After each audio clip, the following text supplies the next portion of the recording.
Hello and welcome back to the Game Bet Match podcast. I'm your host, Manny Friedman, along with my co-host, Brad Sloan. We're back for our Australian Open massive preview. We will shortly get into all of the round one matchups, the 64 of them. We'll do the top half of the draw in this segment, the first 32 matches that are playing on Monday. Well, Sunday U.S. time, but Monday Australia time. And then we'll come back and preview the bottom half with bottom half first round matches that are going to happen Monday night, our time, and Tuesday in Australia. So we're super excited about that. But before we get started, we got a few things that we want to touch up on that we didn't do in our last part. There are a couple of future bets that I placed, and then Brad wants to get into some Djokovic. So let me share my screen here. All right. So let's start with Djokovic. So Djokovic is currently, before the tournament starts, a minus 125 favorite to win the title. Minus money for a player to win the tournament is quite rare, but he's definitely the undisputed favorite. So I personally don't think there's much value, but Brad did some mathematical analysis and that might tell me otherwise. So get into it. May or may not. So I looked at this and basically, so it's kind of crazy. And there's been quite a bit of talk about this. And so I kind of wanted to break down, how possible I thought this was. And when I was going through it, it's a lot, right? You're asking a guy to win 7 matches in a row. And that's a lot. And so I was really trying to kind of add up those percentages and see what that looks like. So basically, that's sort of what I did. So I kind of went round by round. So first round, I think we all agree there is 0% chance that Baena wins that match. Like, I don't know what would need to happen, Manny, for RCB to win that match. What do you think? I mean, I don't even think an injury loses him that match. I think it would have to be an injury where he can't walk, right? Right. That's literally what we're talking about. Like, RCB is just so bad.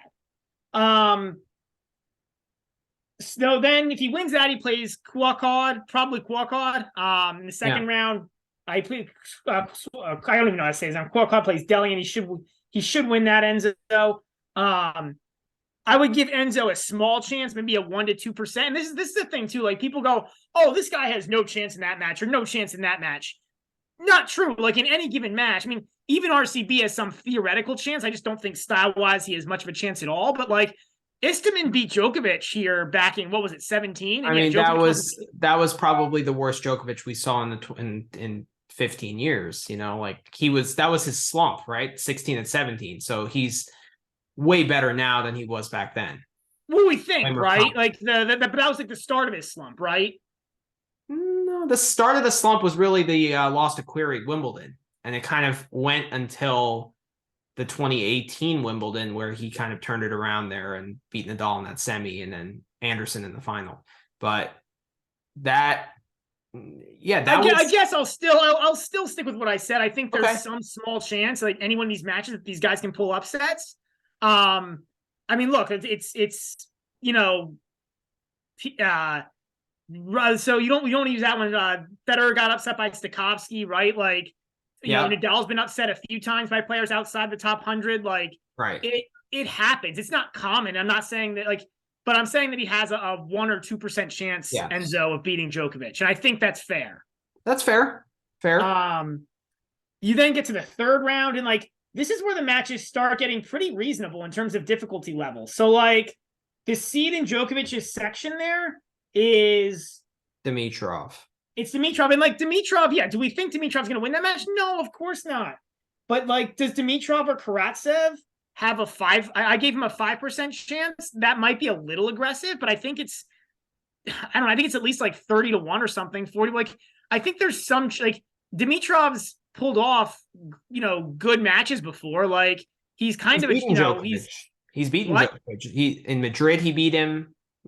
So I think the guy's talented. He's made a semi here, so it's not like, he's no scrub, right? Right, and like, again, we're not saying this is likely, but we're saying like this is 20 to 1 or something. And then I think the fourth round is probably similar. You're looking at probably a Busta Again, or whoever comes out of that section, like, again, not likely, but like, would I give him 20-1? Probably. Well, Busta is known for playing Djokovic pretty tough. He actually does. Like, he's taken sets off him, took him to 4 sets in that French Open quarterfinal. He's the one who triggered the old lineswoman being hit. Yes. So, That's the one that everybody remembers, right? Is right. But those are the variables the first set of that match. Those are the types of variables that make it not 100% that Djokovic advances, right? Right, 100%. Like, man, exactly. I agree. Like, and yes, these are all freak things, but like, you have to have 7. You have to have, again, he has to get through all these freak things before he even makes it the latter rounds. Mm-hmm. Then you get to the quarters where I think he'd play. Who's in his quarter? It's Rublev, Rune, or Kyrgios. Oh, right. Well, but hey, you know what? But I actually think that's not. I think that's under 90%, because if he plays Kyrgios or Rune, the way those guys play, I think those guys can beat Djokovic. I don't think it's likely, but we saw, and it was on grass, but we saw Kyrgios be very competitive with Djokovic in that Wimbledon match. The only so I think I would give. I mean, the only reason why Djokovic won that match was he was more opportunistic on break points. And he was more composed, right? He didn't blow a 40 love game for no reason like Kyrgios did. More composed, solid in the tie breaks. So, and again, like, this isn't arguing that any of those guys are the favorites. We're arguing, do they have a 10% chance of winning? 10% is not that high. Like, if you look at it, I think between against guys ranked between 20 and 50 in the world, Djokovic's all-time career slam record is only like a 90% win percentage. Like, these guys, they occasionally lose to these 20 to 50 guys are still really good, and they're still talented, and like, especially a guy like a Dimitrov or a Kyrgios, like, they have a chance. Yeah. Is it likely? No, but they have a chance. Well, I actually think the toughest matchup in the quarters is Rune, because Rune can kind of hang with him from the baseline, and physically, I think he can hang with him, right? I think either Rune or Kyrgios is a tough matchup for Djokovic. I think either one, because Kyrgios can blast 50 aces, and Rublev is the easiest match of the 3. Yeah, if he plays Rublev, that's domination. If he plays Rublev, that's like, actually, if he plays Rublev, that's we talked about this before the podcast, and like, it sucks because if he plays Rublev, that's a massive line for Djokovic. It's probably like minus 1,000 or something. Yeah. And I would still say, if you were going for EV, that would be, you would want to slam that for Djokovic. Like, I think Rublev has very little chance, but I also don't think Rublev's going to make it. I think that it'll be Kyrgios or Rune. And then you get to the semis and the finals, and like, whoever he plays there is going to be a good opponent or somebody who's hot. So I give him a 80 or 85% chance of winning those last 2 matches. He's going to play good guys. And I do think Djokovic has an 80% chance of winning against anybody in the world. I do think he's that much better here than everybody. So like that, and that's why I don't see anybody who's a good bet to win the tournament, because I think Djokovic is that much better than everyone. But it's just the reality of having 7 guys that you have to play to win. I don't think he's 80% against Medvedev. I think he's 70-75 if he plays so then all the more of the point here, because like, if you think he's 70 or 75, then so I based on my scenario there, that 53%, that's the chance that Djokovic wins. If you take all 7 of those probabilities there that we just talked through and call them independent events, I think that's fair for Djokovic. Like, Djokovic is somebody who we've seen him play terrible matches and come back and be fine. Simone comes to mind. Yeah. Where he made 100 errors. Yeah. I mean, he actually played ridiculously well after that 100-error performance. Yeah, like, if there's a guy who isn't impacted by the match before, it is Djokovic. So I don't think this mathematical modeling is unreasonable. And if you take that, so if you take those probabilities I put together there, you're looking at a 53% chance of Djokovic winning the match. And that also assumes that Djokovic doesn't get hurt, have to default, etc. So it makes it really difficult. Do I like the field at minus 105? No, because I don't think the Djokovic minus 125 line is that insane, but I also wouldn't bet it. What I did on the right is I put together a scenario that would make it work, that I think you have to believe in for him to bet it. But like, I just think like, I think it really comes down to like those matches in the quarters in the fourth round. Like, I give some of those guys some sort of chance, and I give the guys in the semis and the finals, like, I don't think he's 5-1 in a final against Medvedev, and I don't think he's 8-1 in a semi against whoever comes out of that quarter, whether it be Fritz or Berrettini or Berrettini. It's just Berrettini has a hole in his game which is so easily exposable for Djokovic. But do you think it's 8-1? Yeah, I think that's 8-1, 9-1. I wouldn't hit Berrettini for the EV there. I would hit I just stay away. What do you think about Fritz? Do you think Fritz is different? Because Fritz is solid on both wings, and he could hurt Djokovic on both sides. That's what you need against Djokovic. You need someone that can hurt him on both wings.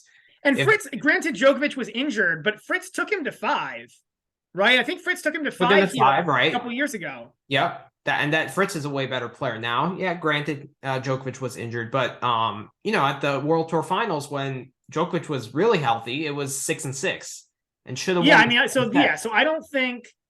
Yeah, so I can see why this could be -125, but I think I have a hard time getting there. In order for you to believe that Djokovic should be -125, you have to believe he wins the tournament 55% of the time. As I worked out with my scenario on the left, I don't see that. I think it's probably closer to 50. I think it's closer to 50-50. I have it as 53 there, but then I think there's always a chance that something silly happens. He gets hurt, gets defaulted out, something freakish. And I think there's maybe like a 5% chance of something like that. So I've got it at 50-50. I think in order to, the question is, do you believe my scenario on the right, which is a potentially logical path? But then again, you got to believe he's 5-1 in the finals and 8-1 in the semis. And 10-1 in the quarters, and I don't know. I think that the quarters and semis, like, he's going to play somebody who's on a good run. And I think that person has a chance. I don't think you're going to see Djokovic at -1,000 in a quarter unless, like, he'll be, I don't know, unless you see somebody like RBA get to a semi and it's Djokovic versus RBA or something, then maybe you'll see like a 10-1. But I just don't think you're going to see it. And even then, the narrative would be, hot RBA in Australia. Look at what he's done to, he's taken sets off Djokovic in previous slams, etc. Like, I think no matter what, I just, these guys are good in the top 10, 15 in the world. And like, yes, I think they almost always have a chance. So I think the odds should be something more like 50-50 on Djokovic. Not like if healthy Alcaraz was in this event playing the way he did in Miami, right? Then you clearly don't take Djokovic at -125. If you had Alcaraz, but I don't think the odds would be that if healthy Alcaraz was here. That's true. But what would he be if you had Alcaraz in his prime? You'd have Djokovic at what, +150? Something like that, yeah. With Alcaraz at what, +190? Something like that, probably. It's probably pretty reasonable. Well, no, I think it would be Djokovic at +150 to 200 with Alcaraz at like plus like 400 or something. Probably a second favorite. Yeah. I don't think so. So while we're on the subject, I'm not betting on anyone. I don't think that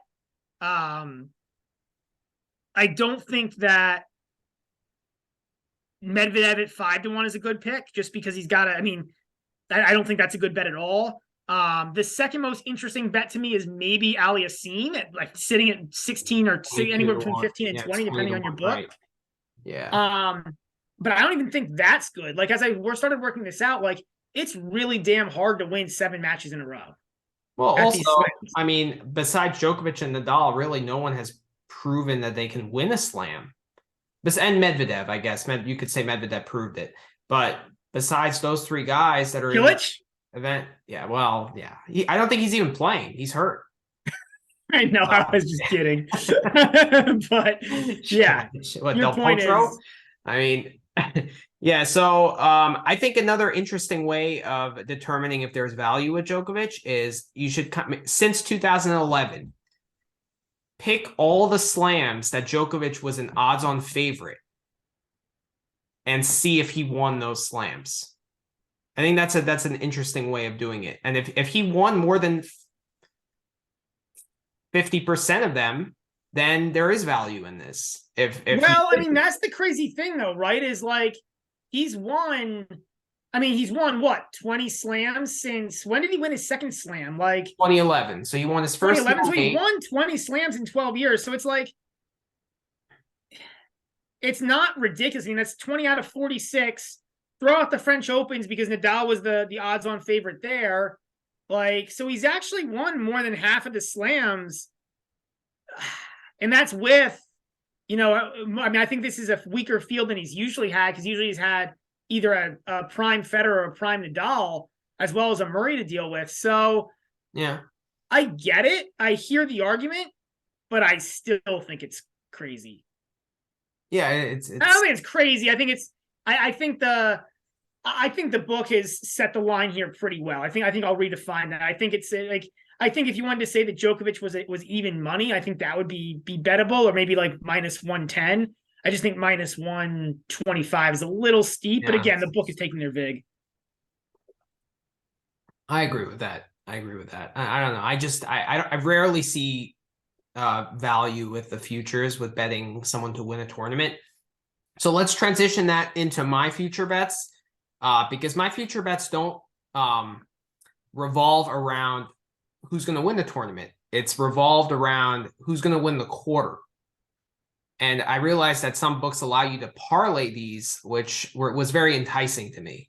So my first bet is Felix to win quarter number 2 and Berrettini to win quarter number 4. So I know I picked Fritz to win quarter number 2, but he's the favorite to win that. And I think he's plus 275, which I didn't really like the value there too much. And Berrettini is clearly my second pick to win that quarter. So I thought, and they just played the United Cup. It was 6-6. So that could have gone either way. And to get that at plus 2,500, I think there's tremendous value in that. Yeah, I think that's pretty tremendous, Manny. That's pretty awesome right there. When we talked about it, I think that, Berrettini could certainly win that quarter. I don't think that's unreasonable. And I think, we both picked out Aliassime to win his quarter. I think that's not bad. I think it's, yeah. Yeah. Felix only played one match this year, and that was a loss to Popyrin. But, it's 3 out of 5. I expect him to get his act together and, make it far. He does have Norrie in his section. He would have to play Tsitsipas, but I don't think it's out of the possibility that either of those guys lose before then, So I like that value. I also I think the Felix odds just to win that quarter were higher than Sinner's. Sinner is a bigger. Yeah, Sinner was the second favorite, I think, to win that quarter on some books, which was surprising to me. So yeah, especially I think the books are not. I don't think they're doing a very good job of taking into account the injury there. The hit. I agree. So I love that at plus 2,500. I also love this bet at plus 500. Tsitsipas and Felix to play in the quarterfinals. Tsitsipas has Sinner in his section. I actually think Hallis is. We'll get into that, but I think that first round match against Hallis is actually tricky. But then his most tricky match up to the quarters would be Sinner in the round of 16. And he has a 4-1 head-to-head. They played last year in the quarters, and it was a beatdown. So I think Sinner just hasn't been as tested as Tsitsipas and in these big moments in slams. And I think that really it means something. Sinner is getting there, especially after his last 2 slams playing Djokovic and Alcaraz, but I think that matchup actually favors Tsitsipas in a way. So I would not like this, Manny, except for the fact that Sinner's injured. And I think, okay. We don't know what that injury is like. And so I don't hate it because of that. But I'm probably shying away from, I'm probably staying away. There's just, you're asking both those guys to win a lot of matches, and FA is still somebody who can trip in random spots, right? Like he tripped against Draper in straights last year at the US Open. Yeah. So I'm still, yeah. And Tsitsipas lost to Galan. Yeah. So um while I think they're more likely than anybody else to advance, Yeah. they're not like Djokovic's where they're like as close to invincible as you Shoo-ins, could right. be. Like they're still pretty mortal. Right. The thing is, if you bet Djokovic to make a quarterfinal or Oh, you win get no quarter, value. I agree. Like if I you're think gonna it's like bet minus it, you have to go 1,000. here, but it's Yeah, why these future bets are really, really brutal. they are. They are. I mean, so if Tsitsipas played a healthy Sinner in the round of 16, both 100%, do you make Sinner the favorite? I don't think so because didn't Tsitsipas beat Sinner like 3-2 and 3 a year or two Yeah. ago? Right. And that's my And point. that wasn't obviously the same Sinner, but I haven't seen Sinner improve nearly as much as I was hoping. So I would be pretty I would even if it was a healthy Sinner, I would take Tsitsipas pretty easily. Okay. And then Felix against Nori, like, do you? I mean, there has to be some scar tissue from that choke job yesterday against Gasquet. Do you think Nori comes to Australia and plays really good tennis and makes a fourth round? I mean, we'll get into his draw, but I'm concerned, to be honest. yeah. Yeah, I'm concerned. I So mean, I don't. Yeah. So I actually placed this bet before that match, and I think that loss adds value to that. Yeah, I mean, look, it's what is that 23,000? Is that 230 to 1 you're getting on that with Korda and Rune and Fritz? Yes. Yeah, I mean, I think that's okay. I mean, it's such high odds that I think it's okay. It's the only problem here is Korda's in a brutal quarter. Well, That's Rune a is brutal also in a quarter. brutal quarter. What? Rune is also in a brutal quarter. You have to play Kyrgios, Rublev, and Djokovic. Well, Djokovic isn't that bad. The other two are tough matches. Right. It's Georgie Djokovic, right? He's playing Georgie in the quarters. Georgie's the 4th seed. Yeah, he is. He is the 4th seed. Yeah, but it's 200. I mean, that's why it's 230 to 1 is because it's pretty unlikely. It's a total long shot. But these are all really. I mean, it's just really hard. These futures are really hard. I mean, yeah. I don't know. I actually have a couple of futures I put down in the past day or so. I put down Felix and Djokovic to play in the final at 14 to 1. Okay. And then the other two I put down Kyrgios to lose in the 3rd round at plus 450, and I put Kyrgios to lose in the 4th round at plus 550. The 4th round is when he could play Rune. And who would his 3rd round opponent be? I can't remember. It's obviously a seed, and it was a seed who isn't bad. And I can't remember who it is now. Holger Rune would be in the 3rd round. In the 4th round, it would be Rublev. Yeah, it would be Rune in the 3rd round, Rublev in the 4th round, and Djokovic in the quarters. Yeah. So, but I don't know. I thought at 450 and 550, those were good bets because there's no way he's going to lose to Safulin. Yeah. I don't think there's any way he loses to Gasquet or Hugo Humbert. So, well, I actually like that because I actually picked Rune to beat Kyrgios in the 3rd round, so I probably hit that at plus 450 because if they end up playing, Kyrgios will probably be a slight favorite, right? He'll probably be like minus. Right, my pick to make the quarters is Kyrgios. I think sometimes you have to look at the price and these plus 4. I was surprised to see these plus 400 and plus 450s. I actually think the book, remember when we did our bracket challenge, we were just picking who was going to win. We weren't picking. It's all head over heart. We're not considering price. We're not considering anything. Exactly. So I think the books are way overvaluing Kyrgios here. I'm a little, I don't know. I agree. I don't think that I'm not even anti-Kyrgios. Yeah. I actually am probably pro Kyrgios, but I think the books are really, really pro Kyrgios. I think they're valuing it as if there's zero potential issues left with professionalism.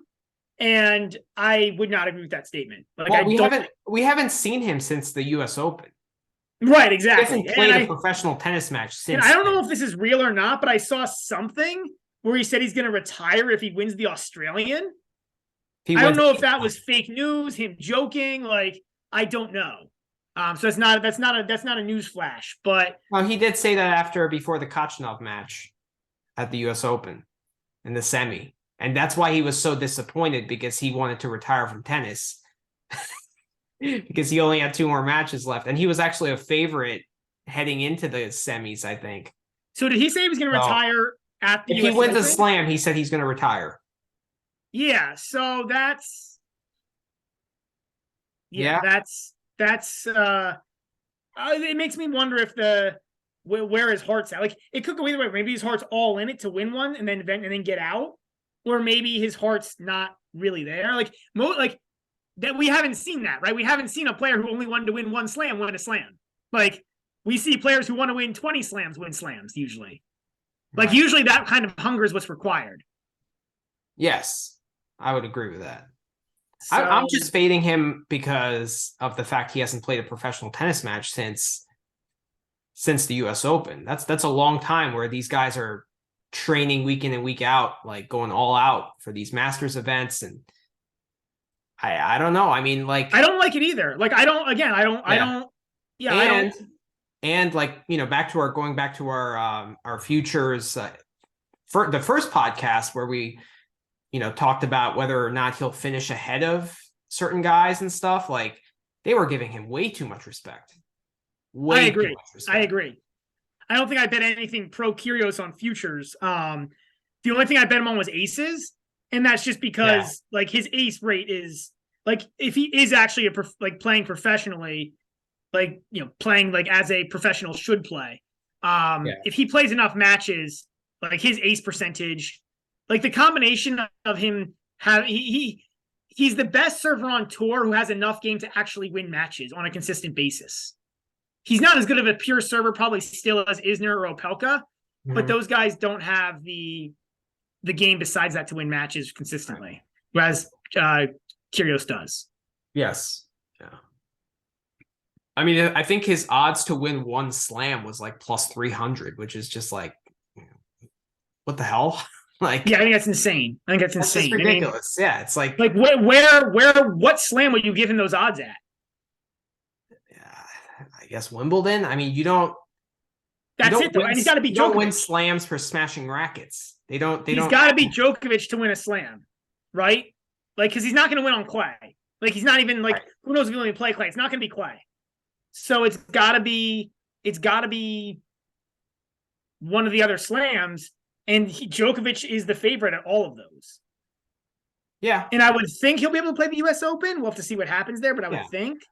And then you add the Alcarazes of the world. You add, you know, I mean, I know Kyrgios eats Sissipas for breakfast, but you know, you add the Alcarazes of the world. You add the Medvedevs. What about Medvedev? Medvedev is still around. Well, actually, Kyrgios matches up well against Medvedev. Medvedev doesn't like playing. He does. Medvedev hates playing Kyrgios. You're right. But still, I think at the times that he played him, Medvedev wasn't at his best. Yeah, but Medvedev could still beat him. Like Medvedev, I mean, Medvedev wins that like 30% of the time, right? 40% of the time at least. Yeah, like, and you have to start stacking these percentages up, right? And you're stacking some pretty serious percentages up against Kyrgios with a lot of guys. Right. So, yeah, it's interesting. So, should we get into round one? Let's get into round one, baby. Yes. 32 matches. In the top half, we're going to do now, and then we'll do 32 for part 3. Yes. This is exciting. Manny and I have a lot of bets. That's the preview. A lot of bets. Brad started the year slow. It's picked up for him quite quickly. I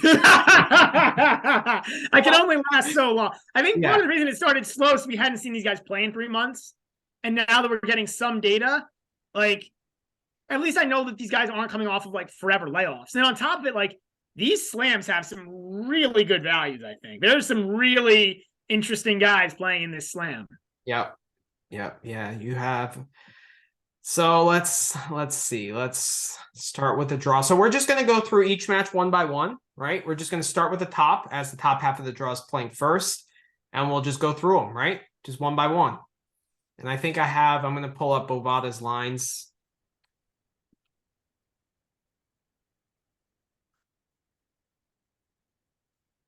So I'm gonna need to go through and remember what I bet, which 17 opening day matches I bet on. I bet on 17 of the 32. So it might you're gonna see me scrolling through and remembering what I bet half the time, what I didn't bet. So apologies to any viewers for my staring at my phone and my computer half the time here. So let's see where's the tennis lines.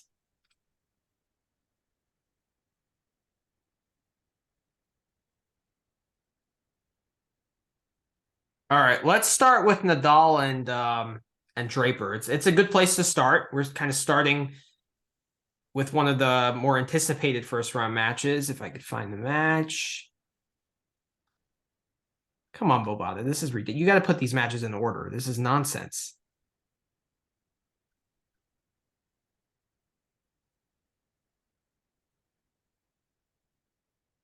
Right here. Okay. All right. So this match will be played tomorrow around 10:30 p.m. Eastern time. Wow. The props are up. Holy hell. The props are up. Let's see. Leads after 3 to 4 games. I mean, there's a crazy amount of options. Oh, they actually have these. These are ones that we were looking at often, and I thought they only put these up like after the 4th round or after the 3rd round. So I placed 2 bets on this match. My first bet was Nadal to lose the first set Draper to lose the first set. Oh, sorry about that. Nadal to lose the first set and win the match at plus 415. And I also placed Nadal minus 1.5 sets at, I believe that was minus 1. That's minus 130. So let's put that in our parlay, Manny, because I placed the exact same bet. Okay. So let's write that one down. That'll go into our family parlay because that's a fun one. So I have the same exact bet there. I also have Nadal to win 3 sets to 1, and I think it's like plus 400 or something. So Nadal minus 1.5 sets versus Draper. So you think that should be in a parlay? Oh, for sure, because we both hit that. And we both hit that. And actually, that's the only thing. I misspoke. That's the only thing I placed on this match. Okay. I think there's a little bit of overhype on Draper here, to be honest. I think the books are starting to overhype. I agree with that. Like Draper, and Draper has had. I don't know that he's ready yet to compete in a best of 5 mentally with the best competitor of all time. And we've seen way too much silliness from Draper, like the loss to Kwon on Friday night. Or I think it was Thursday night. Like, it was just like, he just didn't play well. And that's, Nadal's going to make him win that match. Nadal's probably the best competitor of all time on a tennis court as a pure competitor, and probably one of the best competitor athletes ever.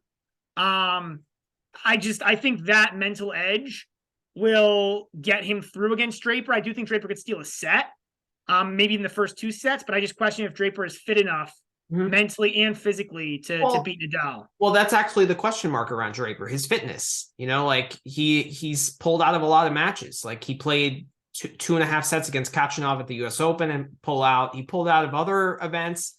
And heat's been a problem for him. Fitness has been a problem. Right. And that match is question his, and I think there's also mental fitness here, especially against Nadal, mental fitness and physical fitness. Meaning it hurts him that the match is during the day as well. And I haven't. Yes, you're absolutely right. Which is actually why I killed the 3-1. Okay. Because I was going to hit the 3-1 and then I killed the 3-1. And I just stuck with them Nadal minus 1.5 sets at minus 130. I got plus 415 odds to bet Draper to win the first set and Nadal to win the match. So I don't think it's terrible. I'm not going to follow you on it, but I don't think it's terrible. If there's one set that Draper wins, it's the first or the second, and I think it's probably he has no chance after that. Like this is a match. Yeah, I agree. Right. So, anything else caught your eye, like overs and stuff, or are you worried about like? No, I don't know. Like the problem here is like I think Draper could like. So the problem is that dichotomy. I think the first 2 sets could be really good and really competitive potentially if Draper plays well, but we don't know that he will. But then I think the last 2 sets could be runaways. Like I especially think if Draper wins a set, I could look for a 6-2 or a 6-1 in the 4th set, which made me not want to take the over-under. I think the over-under is pretty high. Isn't it pretty close to 40? It's like your standard 38 or 39, right? Yeah, standard. Yep. Yeah. So it's So I only bet Nadal minus a set and a half. I I like was it looking too. at some other lines, but I thought they were all kind of equal, and I thought the best one out there was Nadal minus the set and a half because I don't think Draper gets this to 5. Yeah, I'd agree with that. I was thinking about the 5 sets, but then like as the week's gone on, as we saw that crappy performance against Kwan in Adelaide, thinking about Draper's history, I kind of leaned more towards Nadal. So Yeah. I agree with that. Plus, if this match was on Tuesday, I might pick Nadal in straight sets because it's supposed to be 98 degrees. So I did not research that heavy into the weather. I don't trust weather forecasts in general. I also think that like what is the weather forecast Monday? 92 degrees, Yeah, 91 no, it's degrees? Like it's not. It's high of 80, 86, and Oh it's wow. cloudy. So there's a big Wow. difference between Monday and Tuesday. So if that So I match, did not realize there's a 12-degree difference. yeah, That's slightly worth keeping in mind. Again, like it's still as hot. Like yeah, if it's 86 degrees outside, the on-court temp is still going to be in the 90s. Like right. it matters, but I think you're looking at like micro edges here, and yeah. Yeah, I agree with that. Ooh, I think this actually is enticing. Draper first service break at plus 125.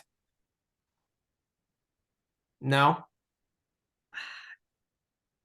No, I don't think so. no, Maybe it's slightly, I guess. I don't know. Maybe yeah, Nadal likes to receive serve though, still, right?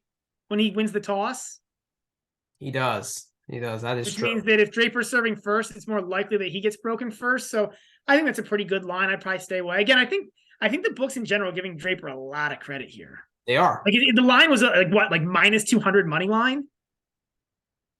Yeah, they give him a lot of respect in other events too. I mean, he was a sizable favorite against Kwan. He was even money against Kachanov, even despite the fact that he lost to him 2-4 the week before. So yeah, I mean, he does get a lot of respect. So all right, let's move on.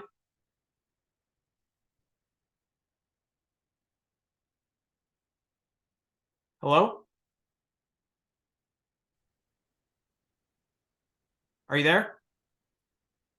Having technical difficulties. All right. Let's try to resolve them. Yeah, we're obviously going to try. Okay. Give me 2 minutes here. All right.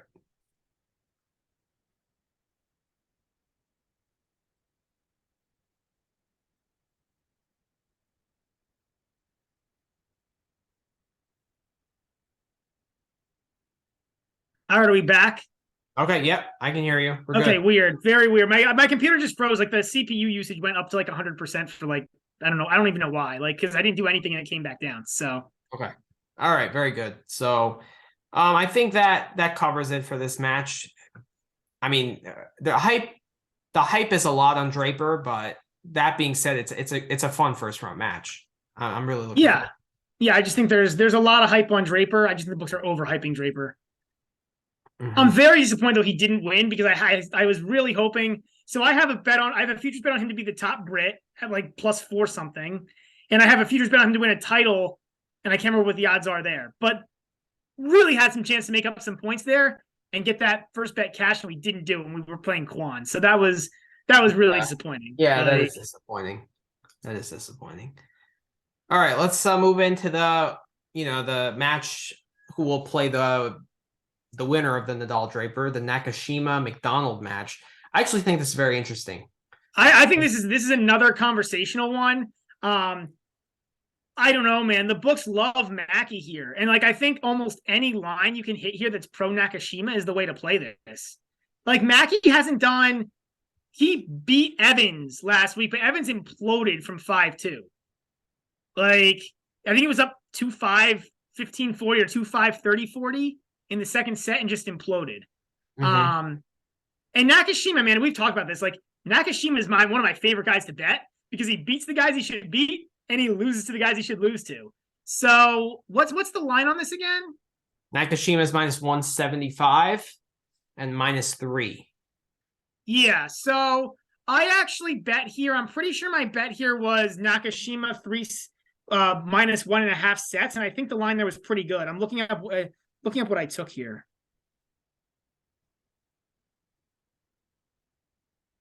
Yeah, I took Nakashima 3-1 at plus 320 because I do think there's a good chance that Nakashima wins a set or that McDonald wins a No, set. so- And then I took okay. Nakashima minus 1.5 sets at even money. Um, Have my, these my guys, reasoning here is I think McDonald, like, this is a place where McDonald should be successful. Like quick hard courts should be good for him. With kind of his game, like he plays on the baseline. He tries, like, he's not a big hitter, but he tries to he like with the flat forehand, and he plays in and he tries to keep the points quicker. So like this should be a place where he does well, but Mackey's just done nothing to show that he's going to win. And Nakashima just beats the guys he should beat. So, and then and Mackey's a pretty good competitor. Like he loses a fair number of close sets and matches. So Mhm. I think this is I like Nakashima 3-1 here, and I like Nakashima minus a set and a half because I think there's one close set here, and I think there's 3 solid set victories for Nakashima. I like the 3-1. I do like the 3-1 and plus 320. I'm probably going to hit that. I'm not as. I don't really like the Nakashima minus 1.5 sets just because I don't know. I haven't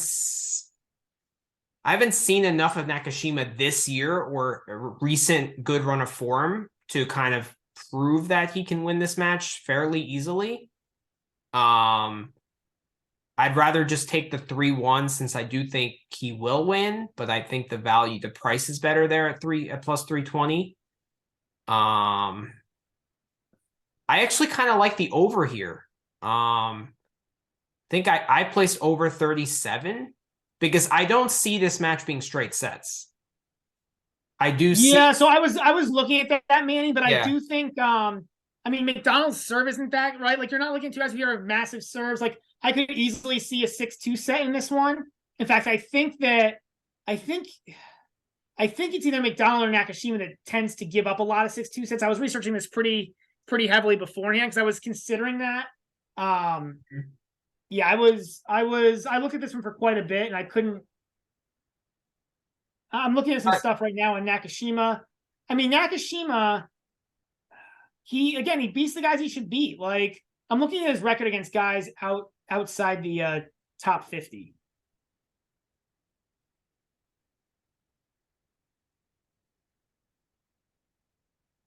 So Nakashima is 34-8 in the past 52 weeks against guys outside the top 50. I'm not debating you that I think Nakashima will win. I'm actually considering putting Nakashima money line in a parlay at minus 175 because I do think he'll win. I just think you think McDonald can take 2 sets? I think he could take 2 sets, and I think the match could get complicated because McDonald does compete. He's solid from the baseline. I feel like there are going to be breaks in this match. I think I like the over 2 just because, like, I looked at McDonald in Naples. Like, he took Berrettini to 3 sets. He went 3 sets with Zhang. These are all 6-4s or 7-5s. Molchan in Swiss indoors was a tight 3-setter. Greek Sport 7-6 in the third. So I see a lot of like competitive sets because he kind of digs in a little bit, and he's a good competitor. I think McDonald really hasn't. I don't think he has a big enough game, and he doesn't rise to the occasion, and I think that's what's hurting him. But I do think it could get complicated. Plus, it's 2 American guys. It's a big match for both. I think this match goes deep. That's just my take on it. I mean, we're pretty close, right? We're both picking Nakashima. This is like a 3-1 versus 3-2. I don't know that we're not like, and again, like I don't like the Nakashima minus 3 because I think that I don't think the Nakashima minus 3 is bad, but I do think a couple of sets could be close. Like, I mean, I could see a situation where Mackie gets this to 5. I just think it's less than 50% likely. Yeah, therefore I don't like the price at 5 sets.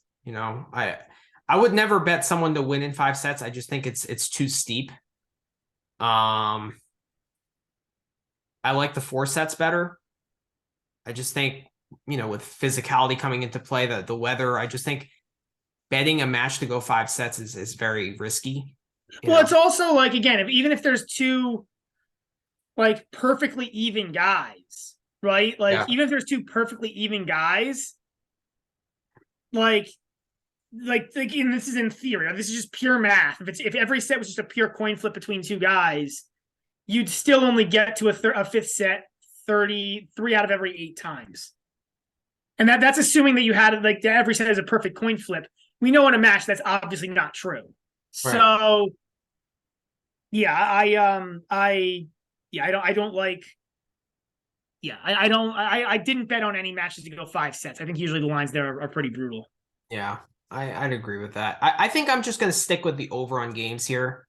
I'm just going to stick with my one bet of betting over 37.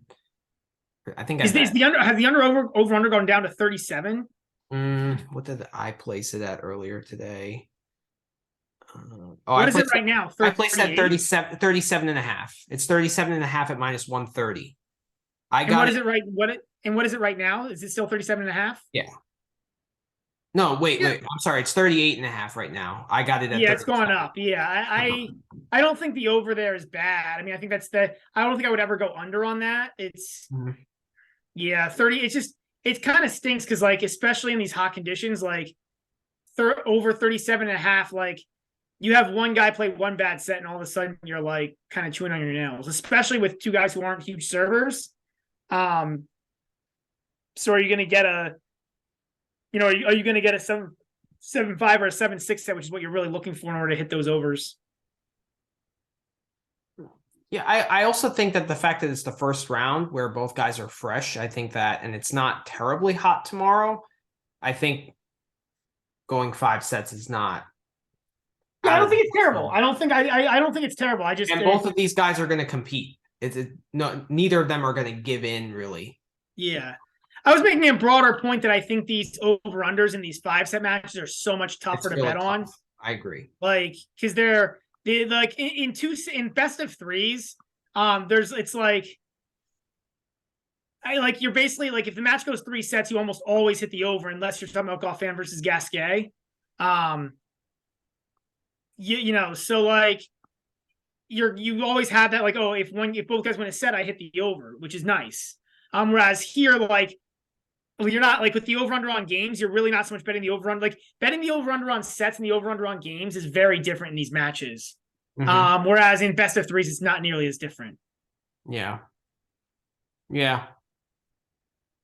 I'd agree with that. All right, we're going to have 10 minutes of conversation on every single first-round match. This will be interesting. Well, those 2 first-round matches, that's a very competitive. Those are 2 of my favorite matchups in the first round. Right. I agree. I think we'll have some that are not going to be nearly as interesting. Yeah. Right. So your only bet on this match is Nakashima 3-1? I have one that's Nakashima 3-1. I think it was a plus 320. And then I have Nakashima minus a set and a half at even money. Okay. And I just have the over 37 and a half. Okay. Very good. Very good. I don't think we're going to include those in our parlays, right? No, but we're not that far off. We're like 1.5 sidesing it. True. All right. Sounds good. Let's go to the next match, which is Munar and Sprina. Yeah, I think the only thing I bet here is I bet the Munar money line. Really? I mean, even on. I went the other way here. I bet Sprina money line. I just think he's more. You get the plus money, plus you get the fact that he's more acclimated with the conditions because he played 3 rounds of qualifying.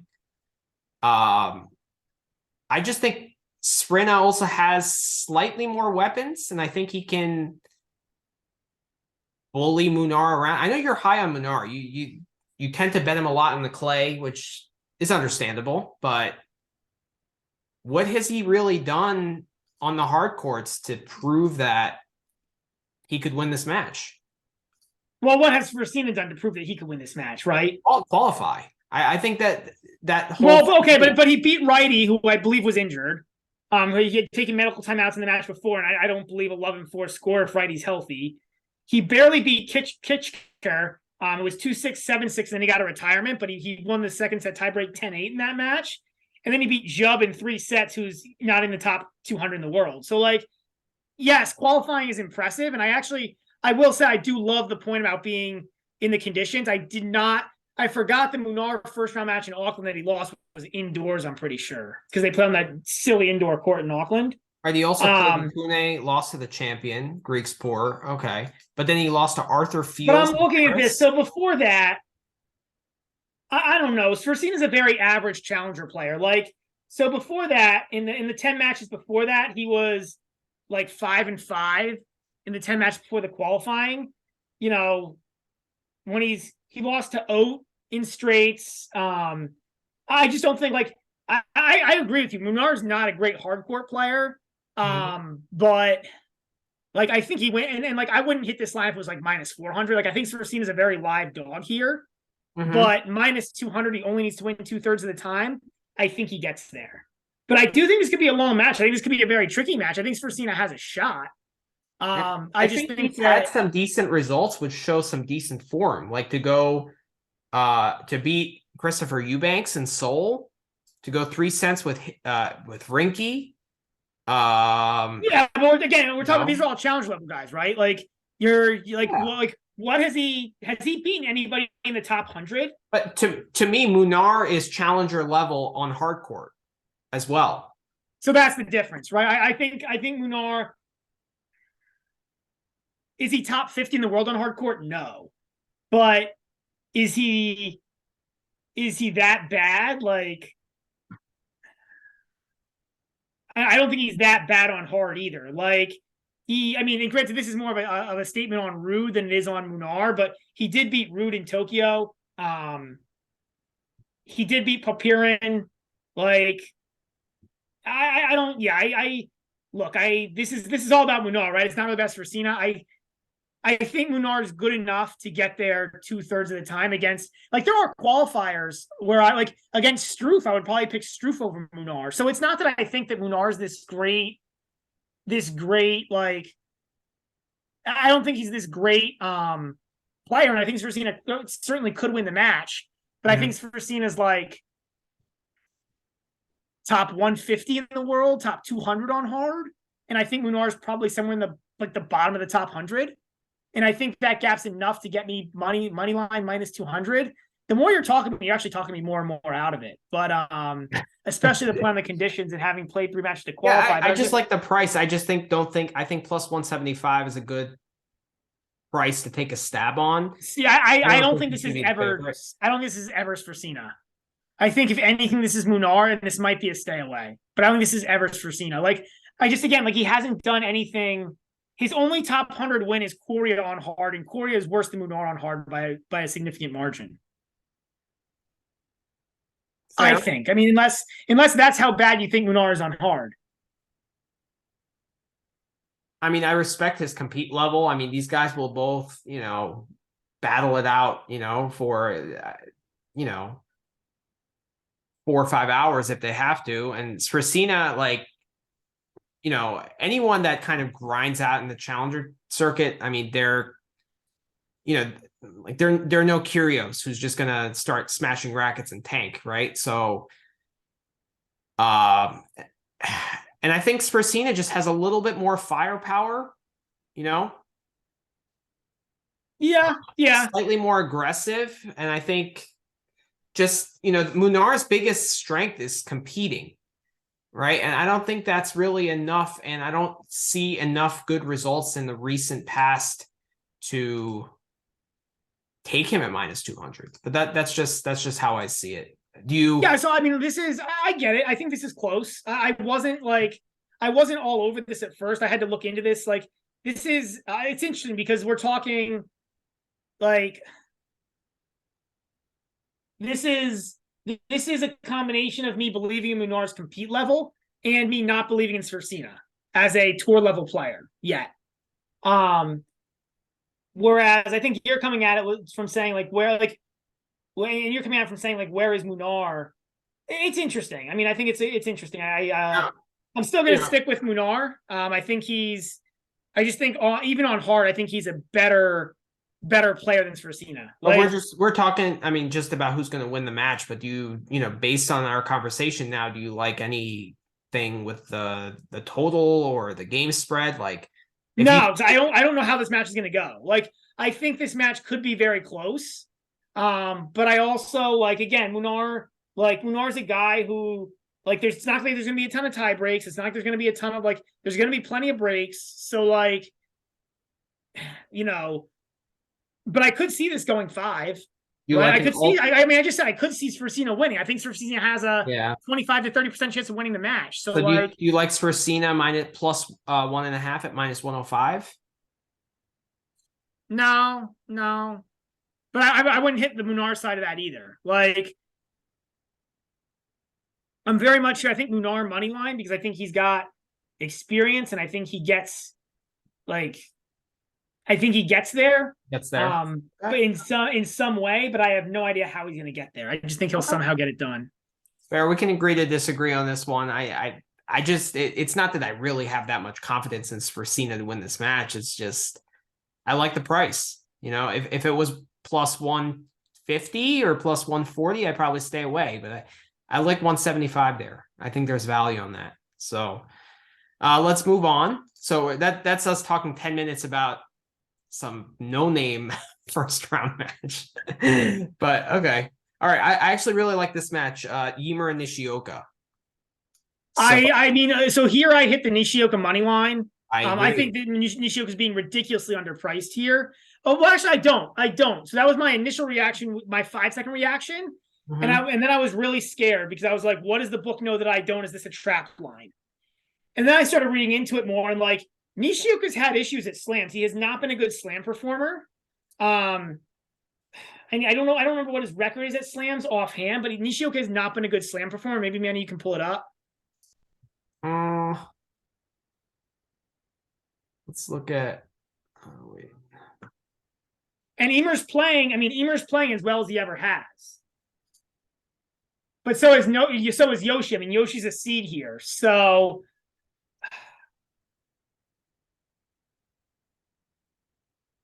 Yeah, I don't know why it's not coming up.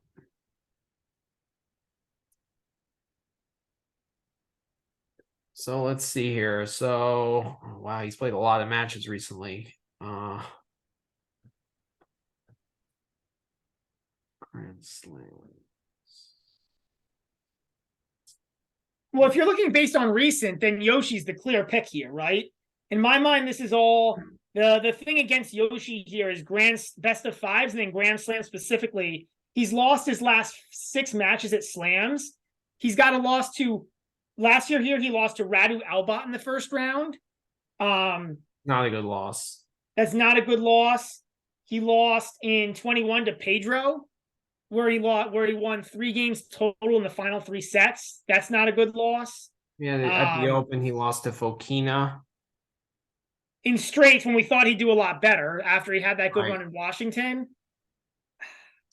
There's an issue here with Nishioka in slams. Granted, I still think the price is too good here. This is a coin flip. This is minus. I got Nishioka on the money line at minus 115. Me too. He's just a better player than Ymer. But there are some watch outs here. And I don't I wouldn't take this at like minus 160 or something. Right. But at minus 115, like at something pretty close to a coin flip. But I want to see Ymer's results in slams. Are they that much better? No, they aren't. I mean, remember, and the concern I have with Ymer is, will he fade out like he did against Tsitsipas? Well, he lost to Tsitsipas at the Australian last year and then also at Roland Garros, but that was a 3rd round. And then he lost first round to Kubler at the Open. So, I mean, both guys are on a decent run of form. It's not like, I mean, Ymer is a lot of wins here, But Nishioka is the better player. And like Yoshi's a seed. Yeah. I mean, do you really like? I'm not saying, again, this isn't, is Ymer a live dog? Ymer is a very, very live dog here. It's the question: is he better than a coin flip, or is this a true coin? Like, so there's 3 options here. This is either a true coin flip, or you're picking the guy who it's not, because the odds here is minus 115. So if you think either guy is better than 55% to win this, I think is the line. Doing the math roughly. If you think either guy's more than 53% likely, then you should hit that. Yeah, I mean, I hit Yoshi money line too. I think he's the better player, and I think at even money you got to go with him as the higher ranked guy. I just think But he's there are watchouts. So I think, there are honestly, I think watchouts, we agree. and I think Yoshi will frustrate him, to be honest, because it's just an unconventional game, and Ymir does go away mentally for sets. That's my biggest concern with Ymir is will he actually compete for 5 sets with Nishioka, who's somebody who will compete? Right, and Assuming he doesn't run out of gas. I mean, that's a little bit of a concern. Again, that's the the 5 set thing. record is a concern. But he's had the 2 weeks off after the first tournament in Adelaide, and then that must have given him confidence because he had a ton of good wins there.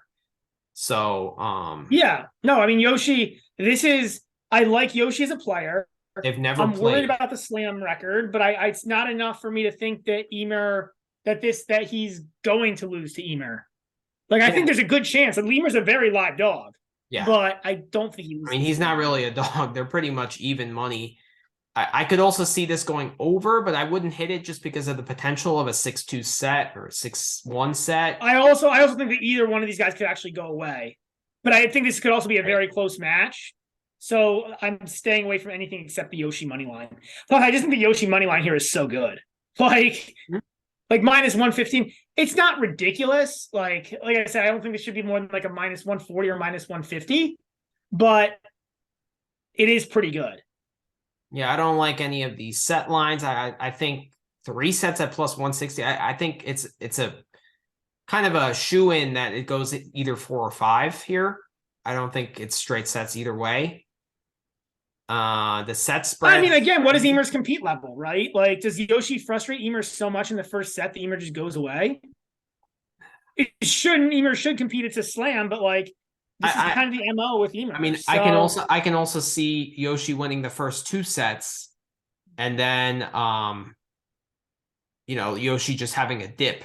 I mean, I could see anything. That's my point. A lot of I could see anything here in this match. I don't have a great feel as to how this match is going to go. The only thing I know here is that Yoshi is the better player, and there's nothing like he's the better player by a pretty good margin, and there's not enough against me or positive for Ymir here that makes me think it's like close to 50-50. Like I think it's like 60-40 in favor of Yoshi. I hit Yoshi money line too. I don't have enough confidence in it to place it in a parlay, but I was gonna say if we're gonna do a parlay, I'm gonna put this on our potential to put in the parlay. So far we have Nadal that's in the parlay. But I just don't like. I think Ymir is too much of a live dog here to put that in a parlay. I think we can find other things. All right, we'll have to see what else we find. But we can put it on the list as like we'll put it on the list, and then we'll pare it down at the end. I'm fully in agreement with you on that. I get you. Potentials. All right, let's go to the next match. The next match is Kachanov against Zapata. Let's pull up the lines. The only thing I did here is I put together a massive favorite. I told you about this. I put together a parlay. I put a money line parlay together with Nishioka and a bunch of these massive favorites, and I threw Kachanov in there. I don't see how Bernabe wins this match, but I also could see this match going a zillion different ways. But I don't have enough confidence in Bernabe to hit or Kachanov to hit any of the other lines. So I'm staying away from this outside of the Kachanov money line. Okay. All right. I actually like this line. I like plus 2.5 sets at plus 130. I think that's a good line. I think Bernabe's so bad on hard though. He's such a clay only guy. Like he's such a clay guy, but come on. Has he what's the last event he even played on hard? Because I don't think did he play one of these events on one of these warm-ups? Let's see here.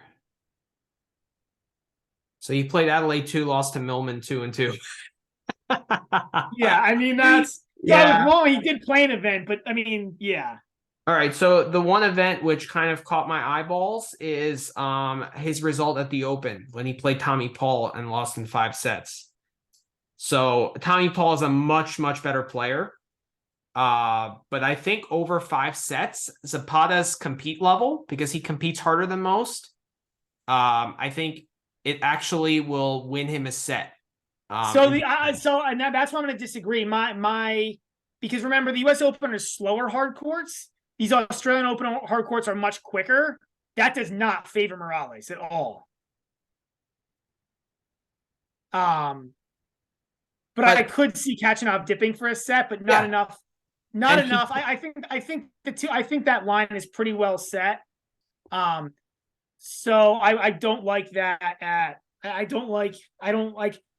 I think like there's a massive gap here on a quick hard court between these two guys. Like it's just there's a massive gap. I don't disagree, but I think that there is a potential for a dip. If you look at Kachanov's results, it doesn't matter who he plays, he always loses a set in slams. He played Kudla, Montero. Kudla didn't even qualify for this event. Montero, Draper, Carreno Busta, and Kyrgios at the U.S. Open. He lost a set against each one and every one of those guys. He even lost a set to Montero there. I think all of those players, maybe besides Kudla, are better than Zapata. But if you go to the Australian Open last year, 4 sets against Kudla. Okay, his last 3-set match was Bonzi. At the French, he lost a set to Nuno Borges. He lost a set to Hugo Dellien. So but Borges is actually decent on clay, and so is Dellien. Like those are clay guys. But Kachanov, right? But Kachanov is better than both of those, even on clay. But what I'm saying is that dip in focus, that he tends to have in a best of 5 match. Whereas Zapata's compete level will stay the same. That's where. If this was on a U.S. Open court, if this was on a slower hard court, I would actually 100% back you. These quick hard courts are so bad for Morales. Okay. Like these are like I don't. But it's also the reason why I'm not taking Kachanov minus 2.5 sets, because I completely agree. Like he very well could lose a set. I just don't think he will. Like I think that line is what. That's fair. Like, I'm not sure that he won't. I think Morales has like a 40% chance, 45% chance. Like, maybe not 45, maybe like 40% chance of winning a set. I don't know. Like, but I don't think it's like, But I can see the logic. Because you're right. I mean, Kachanov loses a set to anybody at a slam. I just court speed here. Court speed and conditions do not favor Morales at all. Fair. Good point. I like it at plus money. I wouldn't take it if it was minus 115 or minus 120, but at minus 30, I think it's worth a crack. So you just played the Kachanov money line here. So I mean, it's interesting. Let's go to the next match. The next match is Baez and Kubler. Baez has been horrendous the past 6 months. Like when he gets on to hard, Baez has been horrendous. I think he's like 1-17 in his last 18 matches. Wow. He's been horrendous. Kubler's at home. Yep. So I actually went kind of nuts here. I'm going to take Kubler in straights at plus 160 is my bet. That's your bet? Yeah, I think that Baez has been so awful lately. Kubler is he's not great, but he is at home and he's playing better than he ever has. Like he's playing like a legitimate tour professional. Baez is not. Like Baez still has a good compete level, but I mean, the 1-17 is all I have to say. Like it's just ugly. 1-1 to Kachanov in Paris, 2-1 to Boost. And obviously these guys are better than Kubler, but I mean, it's just brutal. Like, he's won.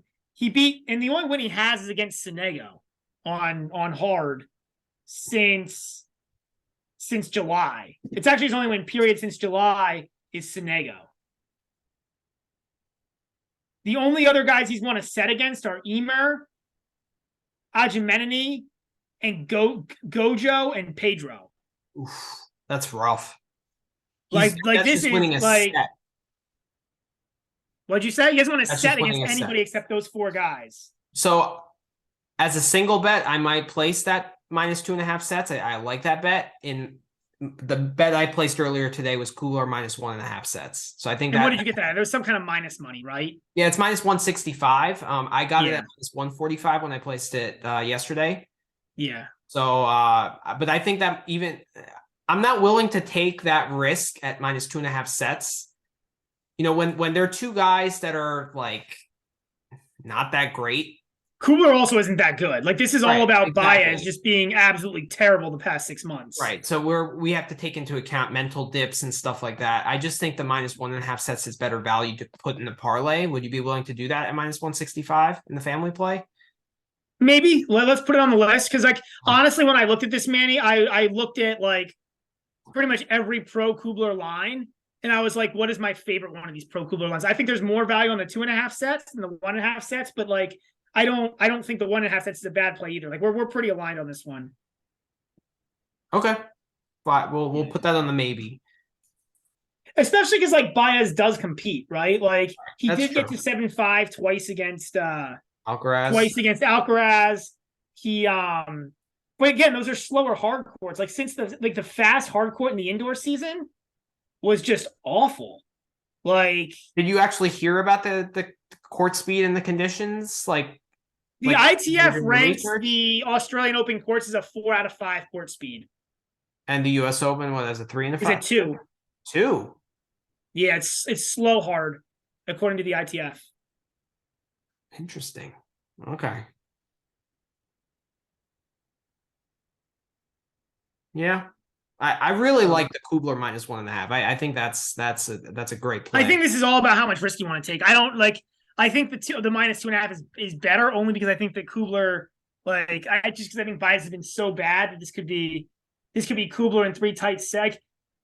Yeah, I think this could just be like, but I don't hate my like. It's pretty close. I mean, you could take either one. It's Plus just it's really 150. about this is all about how much risk you want to take. Like, I'm being a little more. It's the risky here. risk taking in a parlay, you know. As I a mean, it's the single same conversation we had before, right? It's like, do you want to like in a parlay? Like, do you like longer odds parlays or like slightly shorter odds parlays that have a slightly better chance? Like, it's like, I don't think there's a significant edge one way or the other. It's just like, do you want more risk and more reward, or do you want less risk and less reward, or more risk and more reward? It's we're arguing over right. Yeah, true. not even hair strands. I'd rather just win the parlay. So well when the risk, I don't know. For me, I place kind of more legs with less risk. That's how I attack parlays more, and then do a little bit more risky with the single bets. But I mean, you could go the other way too. So, all right. Next match, Ote against Shang. This is a fun one, I think. Shang qualified the 7. Like Shang is really good, man. Like he's a really good. Like he's got a lot of potential. He's 17. He won a. I actually saw. He actually I think won a challenger title this year. I don't know why Tennis Abstract doesn't list all his results. It's kind of weird. Like I don't know if there's something because of his age, or because he wasn't technically a professional. But he did. I think won a challenger title. He actually has a couple of ATP level wins. Like he's a real player. Do you think he's a live dog here? So I bet I bet Ati -4.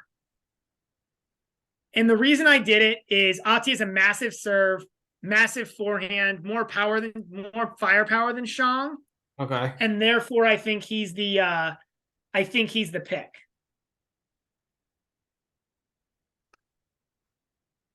I stayed away from this. I don't know. I see where you're going with the Ote -4. I didn't like his recent results that much. Let's see what Ote's done.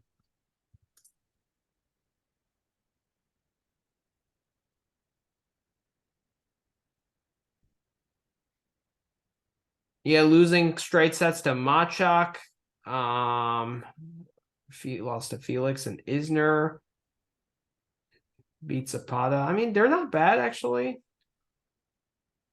The Elias Ymer is not a good match. He took Felix to 3 sets. This is about style matchup. I mean, At's a massive serve, massive forehand, a lot of holes. Yeah, I and don't think this the is like a serve is blowout, weird because the toss is really low, right? So it's but like, he cranked 151-mile-an-hour serve last year. wow. Yeah. Like it's kind of unreal. I thought this was a stay away, and also Shang. I know he's young, and I know like this is probably the end of the road, but I just think there's a lot to be I also said have some about concerns having about confidence in winning Shang in terms of tournaments. fitness, just being that Fitness. young and experience. Like I think there's a lot here to You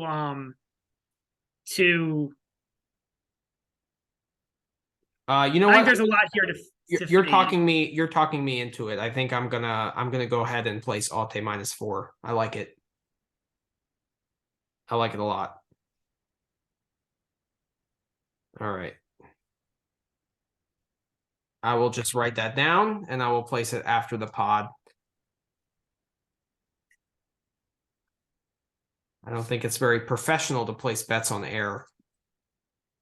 Yes, it's definitely not. Okay.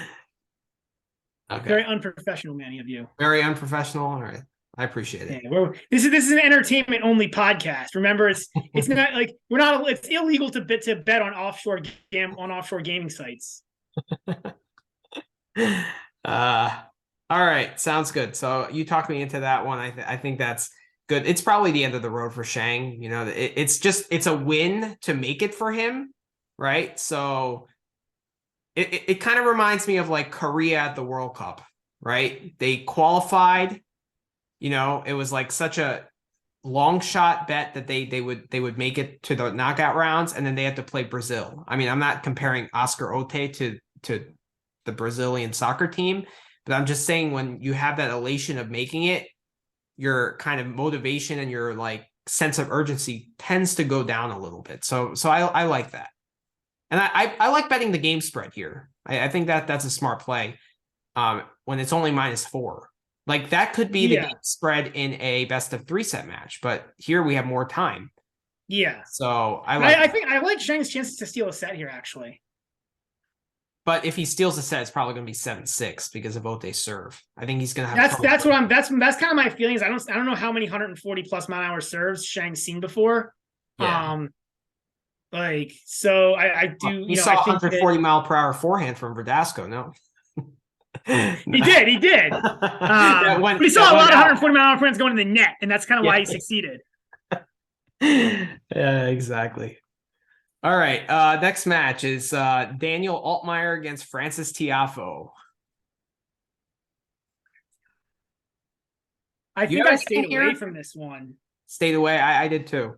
Yeah, I think that we talked about this in the past. Like Tiafoe likes to have a crowd.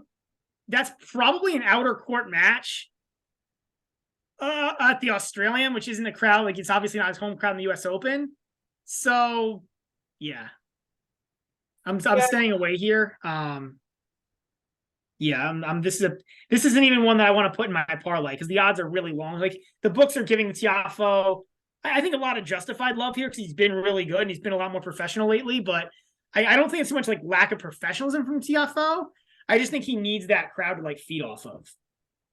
I agree, and maybe the fact that it is an outer court match, I think the only thing that has a little bit of value here is the set spread at +2.5 -120. If you go Altmaier, I think that's a decent bet. I would prefer it at like a +100, but Altmaier did. Yeah, it's just like it's just Altmaier's not that good either. Right, he did take a set up Sinner at the Open. He won a set. But he's more of a, but it's weird. He's more of a, he tends to like to stick on the clay. He does. So I am I'm all about staying away from this one. I've got nothing on that one. Yeah, I would probably stay away. I want to see Altmaier's results in slams.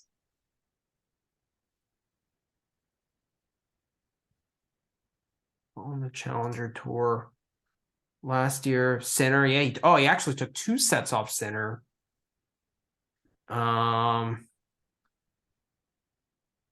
Last year lost 6-1 and 6 to Zverev. It's not terrible. Beat lost to Munar in 4.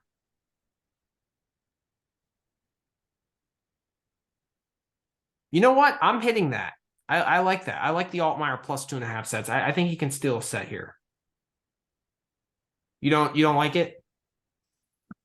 I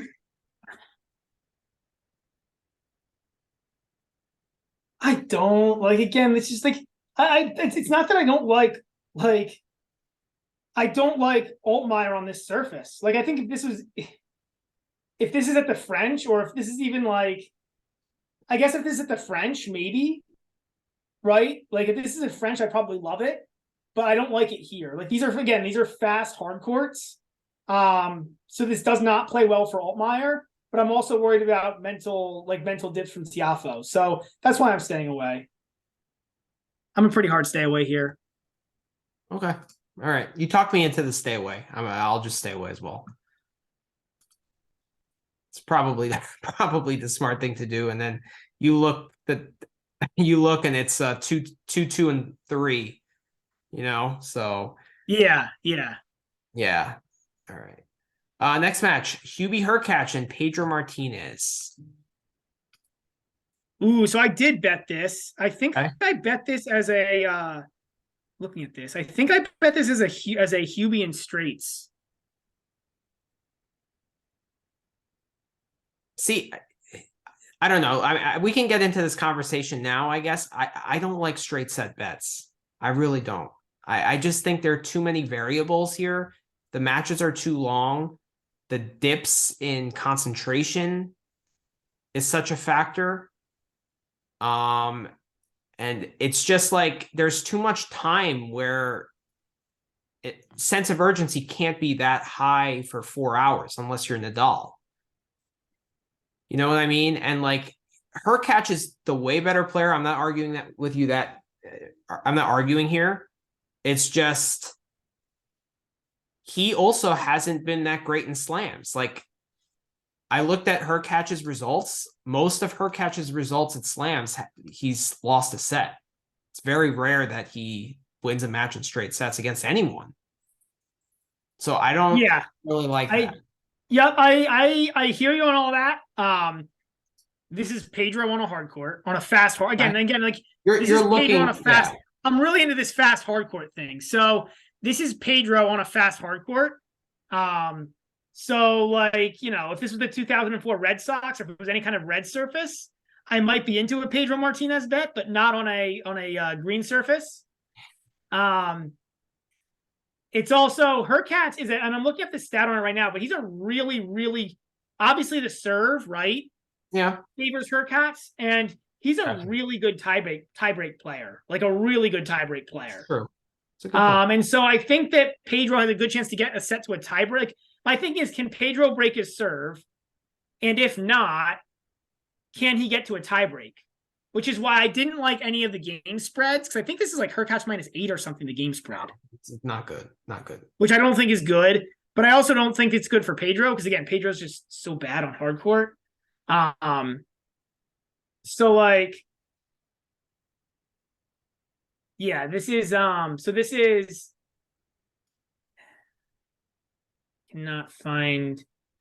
can't find, but he like Hurkacz is a very good tiebreak player. And so I think that if I think Pedro gets to at least a tiebreak here, but I don't think he wins it. And so that's my reasoning. I don't think it's a great bet, but I think there's probably some like small value on it here. So it's -175. It's really long odds, but these courts should favor Hubie. So Hubie to win in straights is -175? Yeah. Like the books really do not like Pedro, but you understand why. Yeah. I mean, this is different for me than Zapata, I think, against Khachanov, because I think Hurkacz's serve is better than Khachanov's, and I think way better. Like, that's why even if he mentally dips, he can serve bot his way through. Right, but that being said, I don't like the +2.5, but I don't like the -2.5 either. Yeah, so. I don't. I mean, I can understand why you would stay away. I don't think that's unreasonable. Like yeah, it wasn't like this is yeah. Like, if this is minus 200, I'd probably stay away as well. Like this is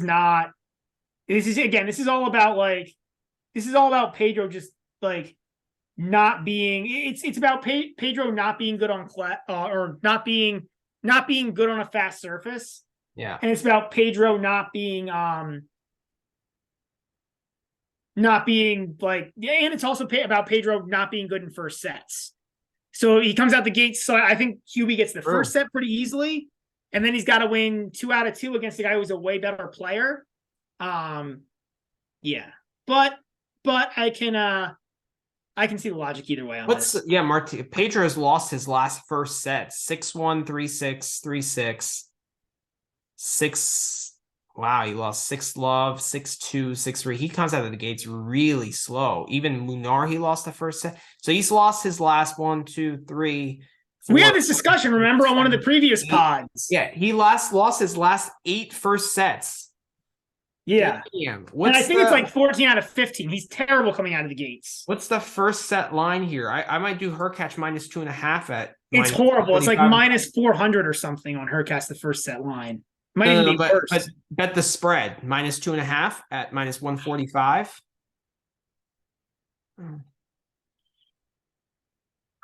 It's not terrible. It's probably a good bet. My concern is that if Pedro serves first, and if Hurkacz gets up a break, like does Hurkacz see a need to try to get up 2 breaks? Yeah, that's true. With Hurkacz's serve, he does tend to play the score. Yeah. Sometimes. Do you like Pedro or the match to go under 9 games in the first set at plus 110? Because then I saw that and I was tempted, but like under 9 is brutal, especially again with Hurkacz. But if he serves first and gets the 1 game, then you get the push. Right. But Hurkacz, so this is interesting. Hurkacz's last 9 first sets have all gone to 10 or more games. Has he played any players worse than Pedro?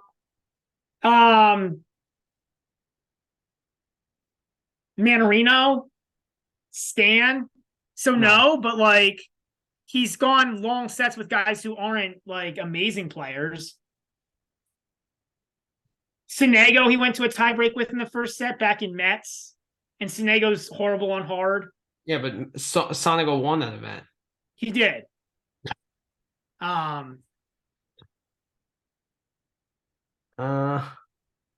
I don't know. I just don't. Yeah. 9 is a really low under, right? I feel like the book has baked in a little bit how bad Pedro is in first sets. Agree. With that under of 9. Now, maybe not. Maybe they just think this match is such a runaway, which I think it is. But like Pedro under 11 games at even money? Not really, because I could see him force like a 7-5, 7-6 set. I think he's gonna force it. I might take the. No, I won't though. Like I'm just gonna, because he's so bad again coming out of the gates. Like I think there's nothing here. 3. It went up to minus 190. Yeah, this is a total stay away. I hate all of these lines. Ugh, yuck.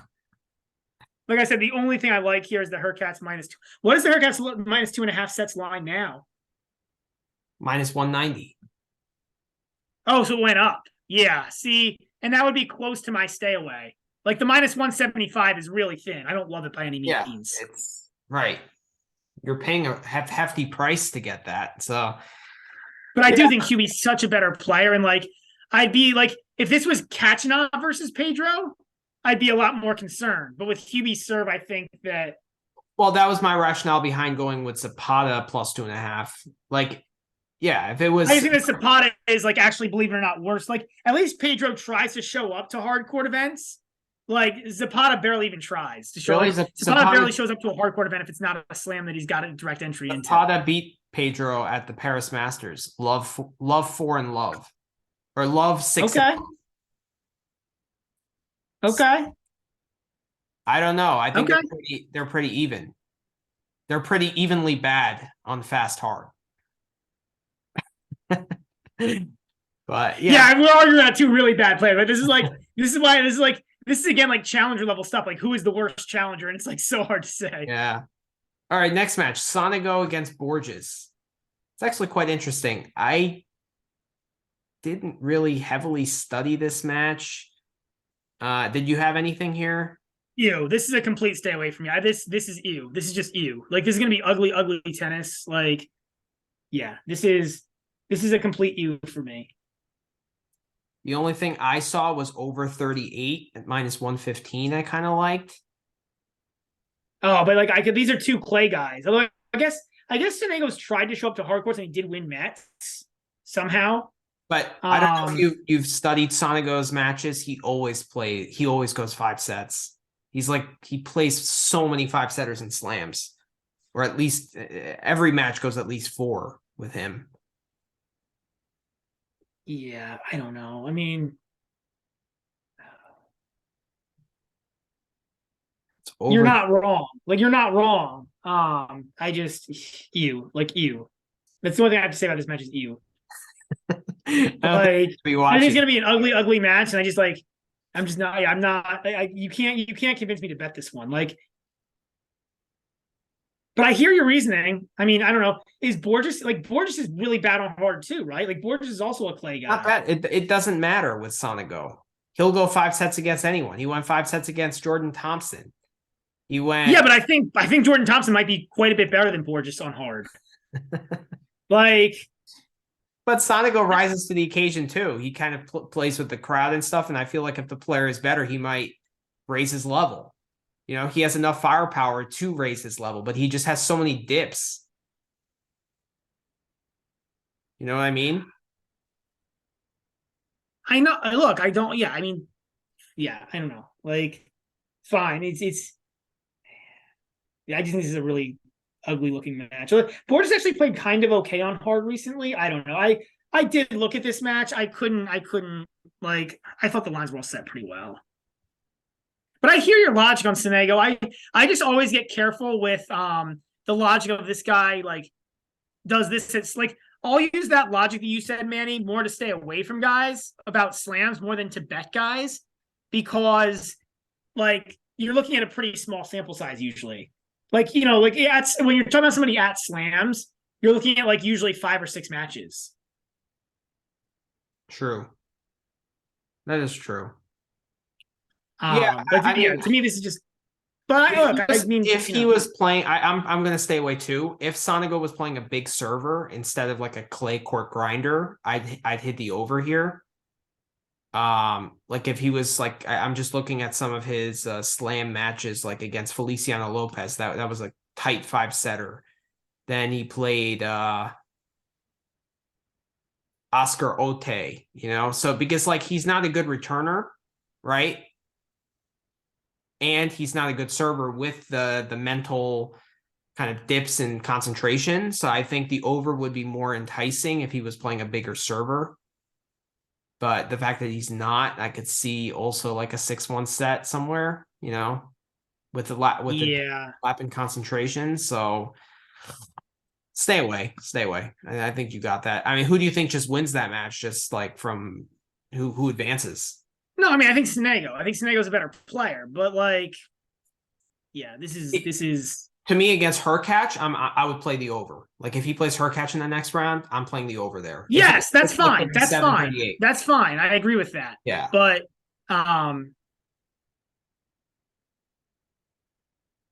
yeah, I agree with that. I don't think. All right, next one: Escobedo and Daniel. I'm pretty sure I played Taro here. I can't remember if I played him minus a set and a half or minus 2.5 sets. I got to check that. But I was definitely all over the Taro here. The Taro. You're over the Taro? Yeah, man. It just sounds all right. Are you saying you want the Taro? I mean, that's what I'm saying. I'm riding. Yeah, You're riding the Taro. No, you know what? In the end, no, I did. I played this I played the under here is what I played. I forgot about this. I played the under. So both of these guys play a ton of like 6-2, 6-1 type of sets. Interesting. Yeah, I looked this up. Both of these guys, or at least one of them, I think it's Escobedo who really plays a lot of like just blowout sets. Yeah, if you look, Escobedo in the last 3 months, he's played 18 matches, and he's played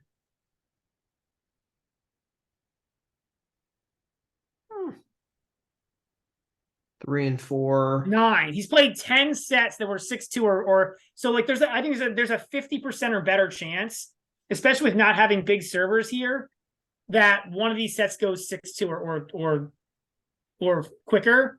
And with these guys not being huge servers, when that happens, it's going to really hurt your chance of hitting the over. So I hit the under here. Yeah, the bet I hit here is Daniel minus 1.5 sets. I just think, first of all, Escobedo is out of the top 300. Let's start there. He was a massive underdog against Pavel Kotov, right? In the challenger. Who's a good player, actually. Pretty good. But he's more of a clay guy, which is weird because he's got a big serve, Kotov. Like he wouldn't he would be okay on the hard, you'd think, but Daniel is just solid, and I think he's just gonna kind of outgrind him. Yeah.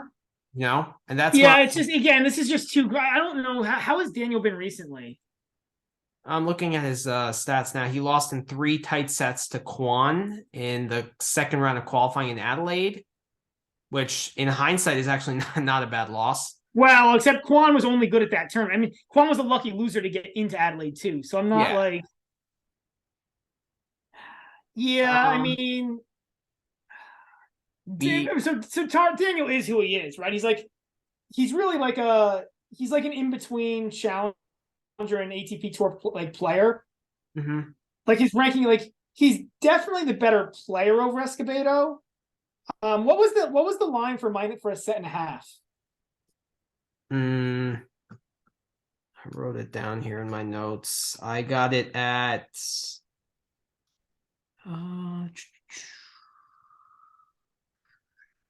even money. I may have to join you on that. I just think he feels good. Yeah, I just think he's too solid. Now it's actually plus 105. So you get it better than even money. Yeah. Oh man, it's tough. It's tough. You're betting for a guy to win 2 more sets than a guy who's ranked out of the top 300, who was an underdog, a massive underdog in the last qualifying match against a guy who's going to run down a ton of balls, grind it out. It's his quote-unquote home slam, if you want to consider it the slam of the Asia Pacific. So he's accustomed to those conditions. I like Daniel here. I don't know if I talked you into that one. And if you're getting it at plus money, I think it's a no-brainer. What's holding you back?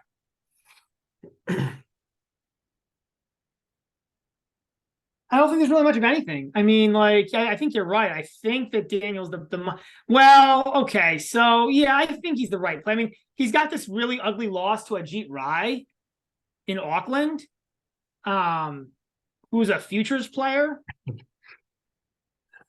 Yeah, it's not great. That's a little scary. He doesn't have he doesn't have any wins that tell me like this is only because Escobedo is bad, right? Like he lost to Morales in straights in Tokyo, which is bad. And that's his home country.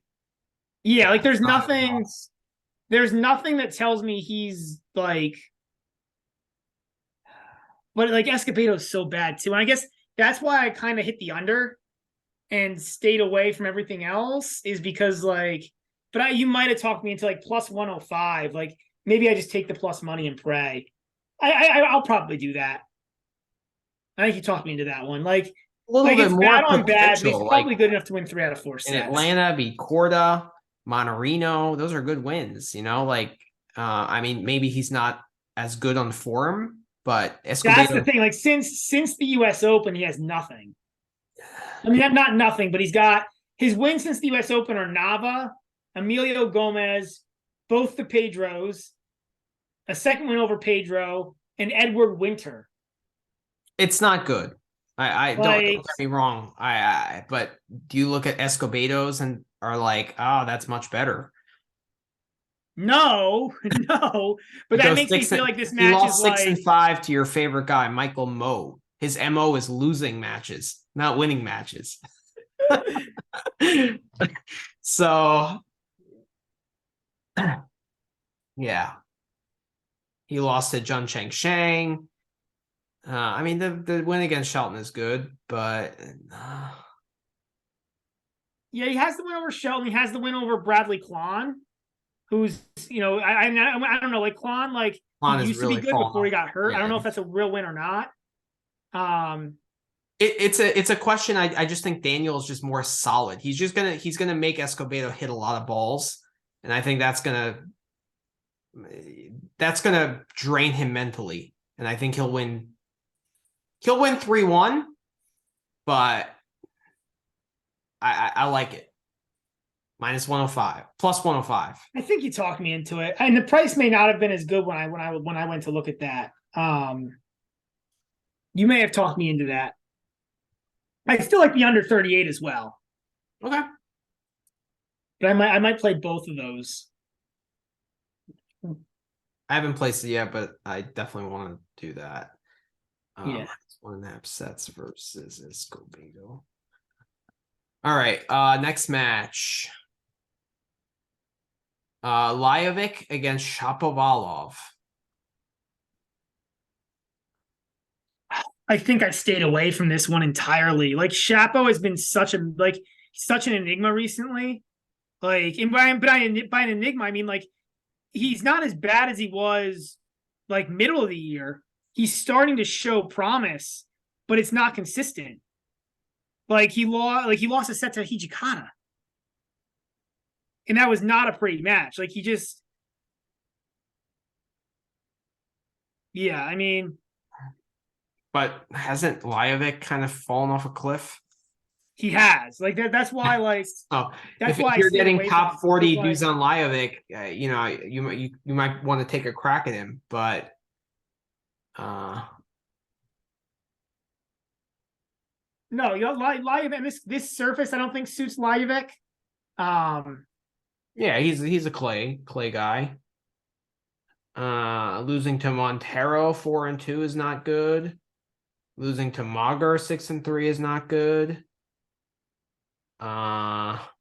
Losing to Eubanks is not great. Like it's not terrible, but it's not great. Like, but this isn't about the line here on Shapovalov is pretty big. It is. Like, what is it, like minus 7 or something? Minus 1100, minus 7. What's plus 2.5 sets? Because Shapovalov, I don't. Ooh, that's enticing. Plus 2.5 sets for Lajovic, plus 115. No, because like what has Lajovic done to beat to show me he could win a set? This has nothing to do with Lajovic. This has everything to do with Shapo. But my point is, so then I'll go back to saying that Shapovalov, he's played some decent matches. Like sometimes he's bad, like he was against Hijikata, and then sometimes he's decent. And like Lajovic should hit him some pretty big balls, so it probably plays better for Shat. But like I don't like. This is one of those like. It just feels like a pure stay away to me. Have these guys played? That's a good question. Because they've both been on the tour for a while. Forever.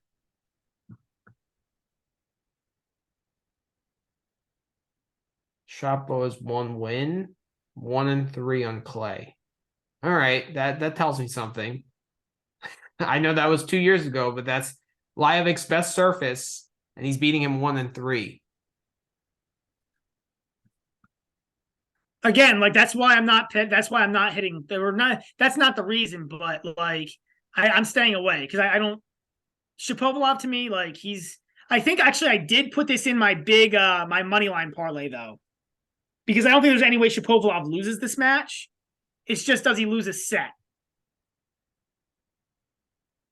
Yeah, I wouldn't play Shapovalov in any parlay where he's minus 1100. He shouldn't be minus 1100 against anyone, in my Just opinion. because he's such a mess.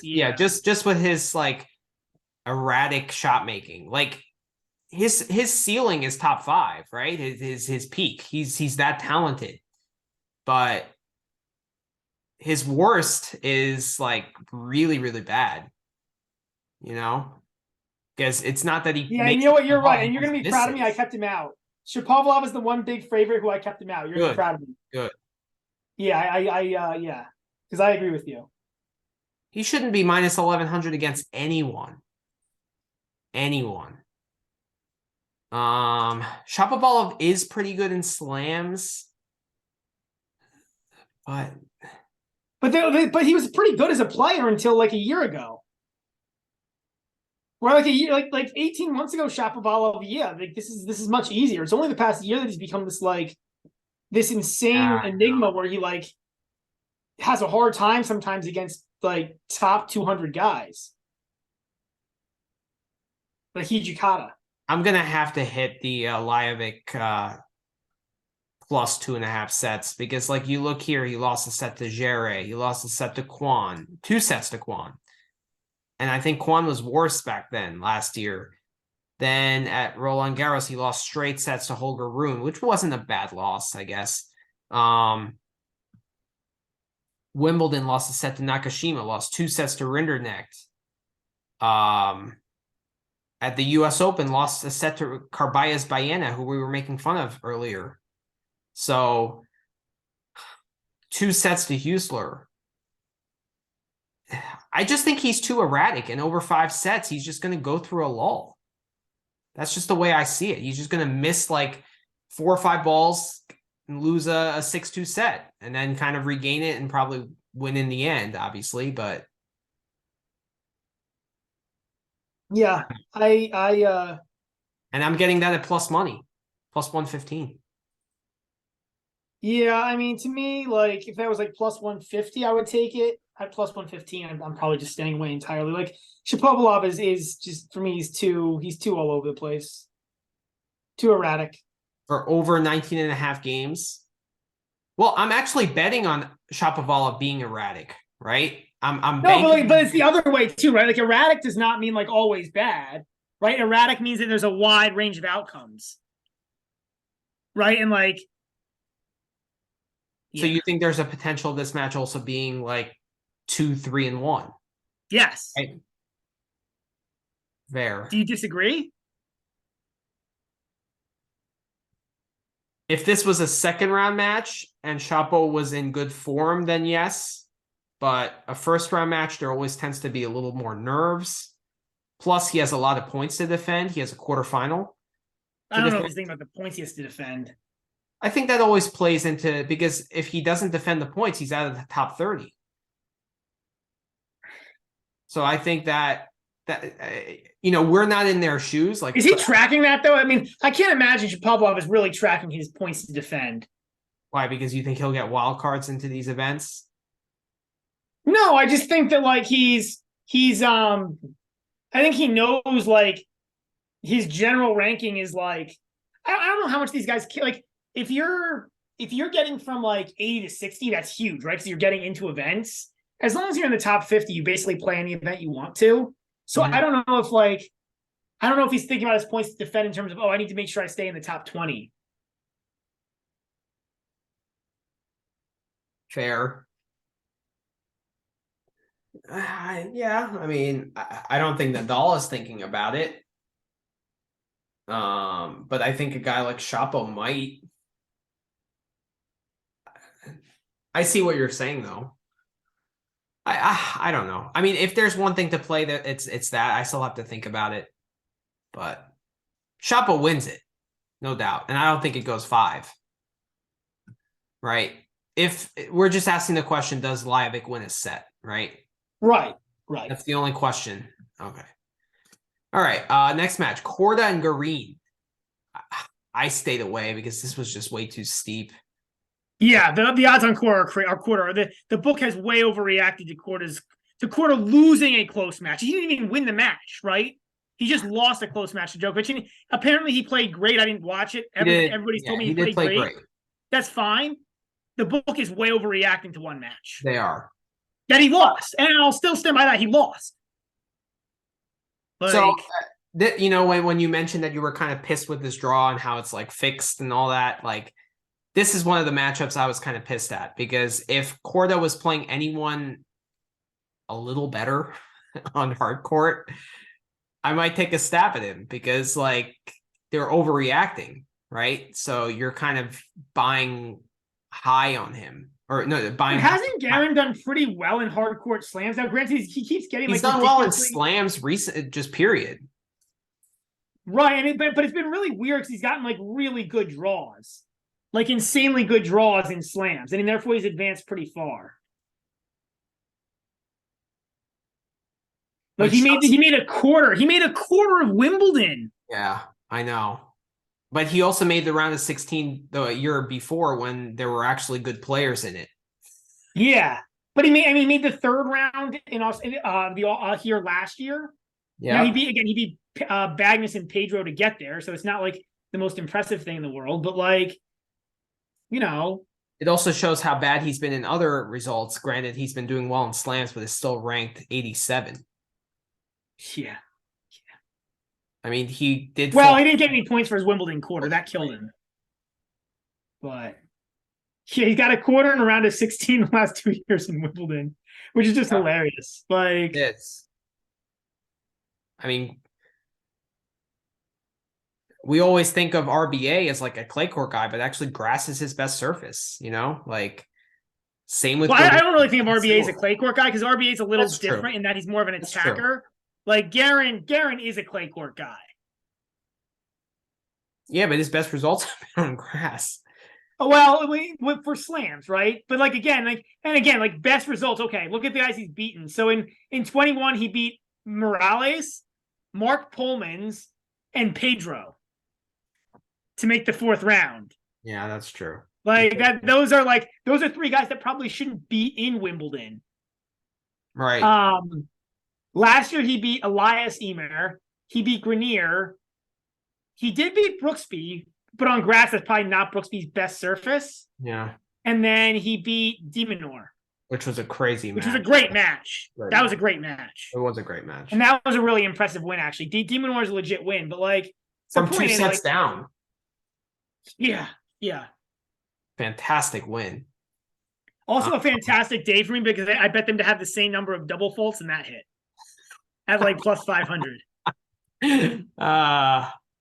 Well, as the tournament goes on and there are less matches, I'm sure we'll get into those props. Oh, yeah. You'll see a lot of me hitting. That's a preview for any listeners. You'll see a lot of Brad hitting the same number of doubles, guys. For guys who don't double fault and hoping for like each guy to double twice in a I hope the degenerates are listening out there. I hope all the degenerates. I got plenty of good ideas to become more of a degenerate if you're looking for them. Yeah, Rublev. That was he's been decent in slams.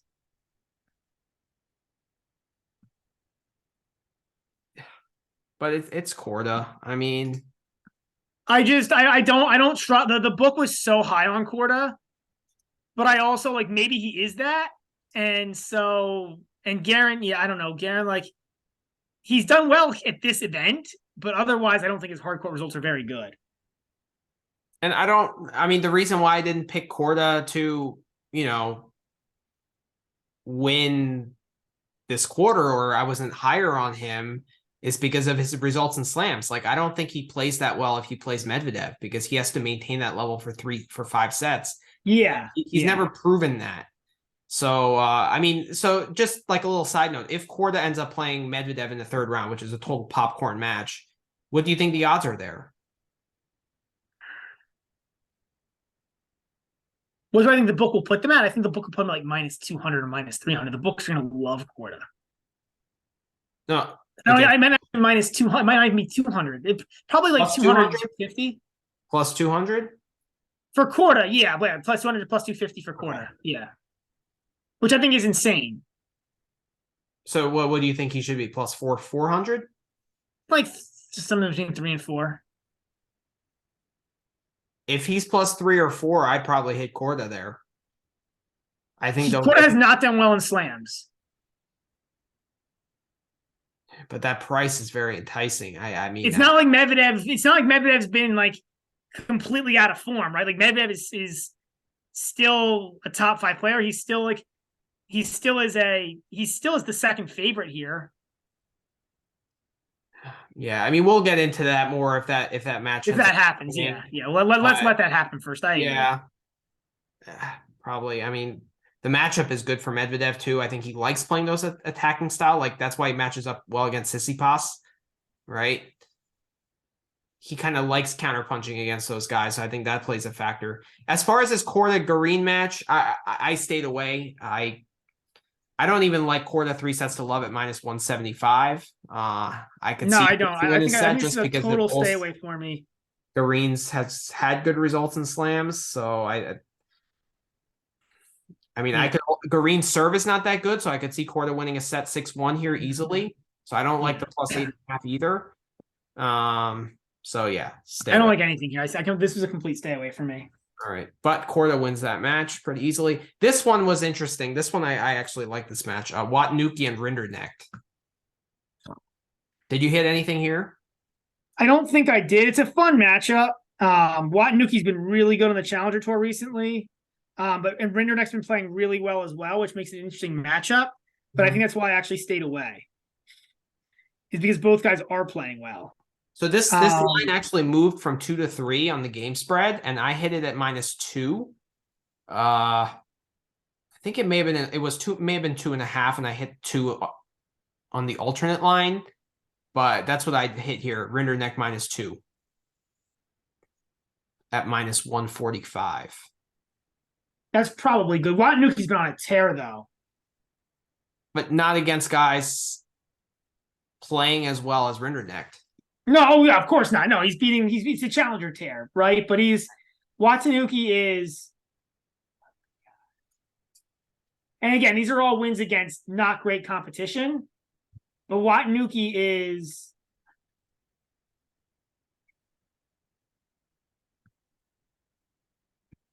he's 20-2 in his last 22 matches. Again, much weaker competition, but he's 20-2. He did beat O'Connell. That's not Rinderknecht, but that's a legitimate win. Yeah, I mean,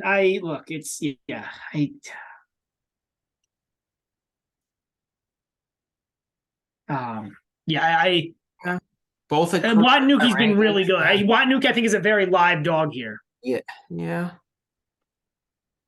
Like, do you think Watanuki has no chance that -2 is great?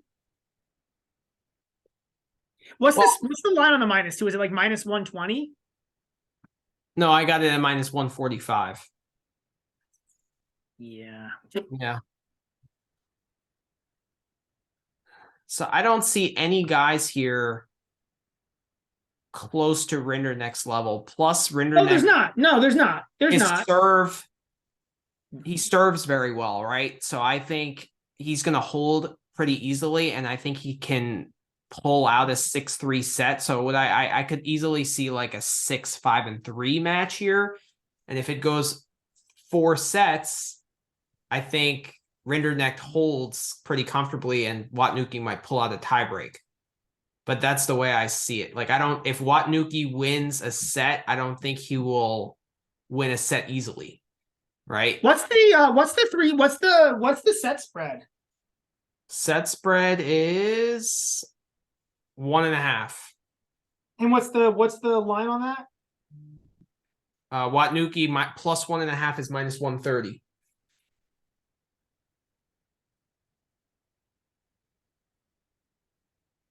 So Rinderknecht -1.5 is what? Even money. I prefer the games here.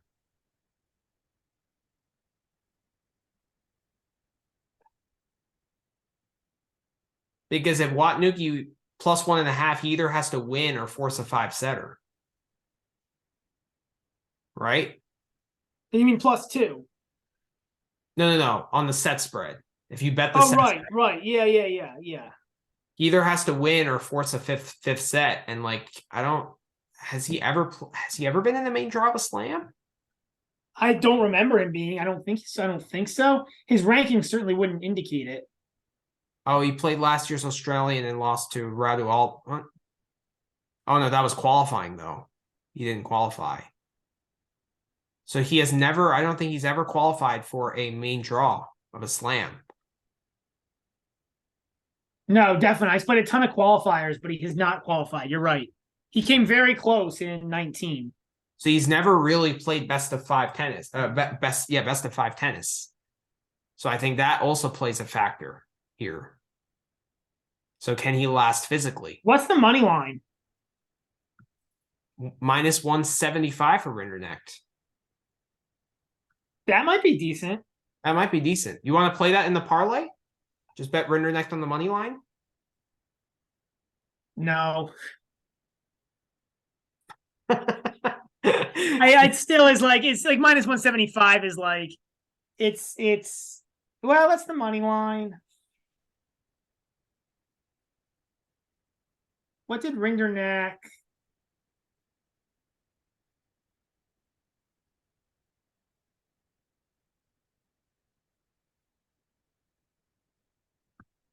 Lost to Huesler in Adelaide. It's not terrible. It's not great either. Yeah, the way he lost wasn't great. He was up a set in the break, I believe. Yeah.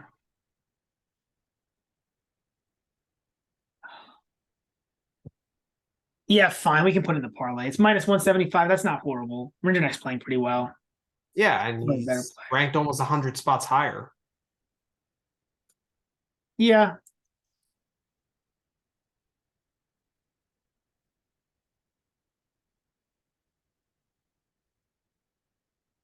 All right, interesting match though. I mean, Watnuki's a live dog, but a barely live dog. I don't think he's like super live. Yeah. Next match, Millman Huesler. You have anything here? No. No, because Millman's at home. If Millman wasn't in Australia, I would, but Millman's at home here. But So that's built into the line though. I don't think he's plus 120 if he's not at home. It is, but also like Huesler's kind of erratic. Millman actually plays a little bit better on these quicker courts, even though he's milk toast man. That's my nickname for him because he's so boring. His tennis is just like very much just hit the ball back in, but these are actually probably pretty good courts for him. Huesler's been I don't know. good. What? He's been pretty good.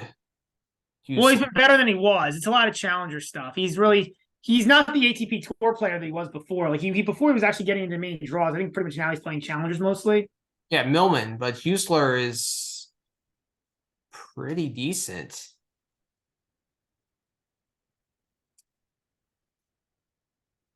Yeah, Millman is mainly playing challengers now. I mean, I think the only play here is actually Huesler on the money line at minus 145. It's kind of similar to the Rinderknecht Watnuki match, I feel. It is, but I actually don't like the matchup here for Huesler. It's true. That's a good point. Just a guy that just runs everything down, will not give in physically. But he also doesn't play like 2-2 defense. I think Millman tries to play pretty far up in the court though, doesn't he? He tries, but he fails quite often. He doesn't have any power. Right. He tries to take time away. He's a pretty smart player. So I'm staying away here because I think everything says take Huesler, but Millman's at home and the matchup probably favors Millman. So I'm staying away. I wish the set spread was plus 2.5, not plus 1.5. Yeah. But I think the book has this one pretty well played. They do. One thing that's another enticing bet, in my opinion, is the under, because the game is the total is so high. It's 40.5. And with Millman's like lack of serve, I feel like there could be some breaks, and like Millman will get some looks on Husler's serve. 40.5 is really high. 40.5 is really high. So I actually like the under there. Husler plays a lot of tie breaks though.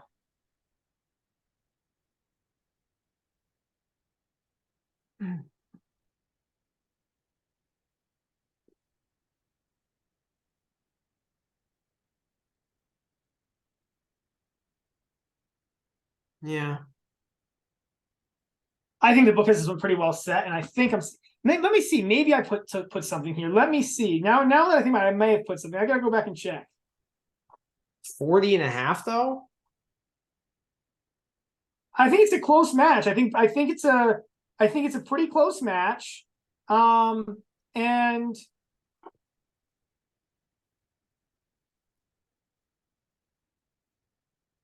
oh, you know what I hit? What? I hit the game spread. I hit Husler minus a game and a half at minus 120. So I did hit it. It went up to -2, which means you made a good bet. Yeah. It's good to know, but but it was a tight one for me. I think that yeah.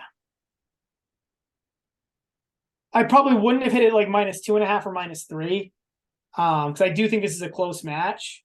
But like I like it. I just think the gap in talent right now is big, and then it goes right, back. it should be a big enough gap in talent for Husler to get there. And Husler does have that lefty serve, which I think Millman is going to have trouble with. So I think And it's a pretty big serve, right? Like Husler's serve is pretty big. it's pretty big. And I think if Millman wins a set against Husler, it's going to be 7-6, which is another reason why I think the game spread is good. It's kind of similar with the Rinderknecht one, where Yeah. like a set that he loses will probably be 7-5 or 7-6, whereas a set that he wins could be 6-3, 6-2. So yeah, I'm gonna go with that too. I'm gonna hit that. I like that. I'm gonna place that as well.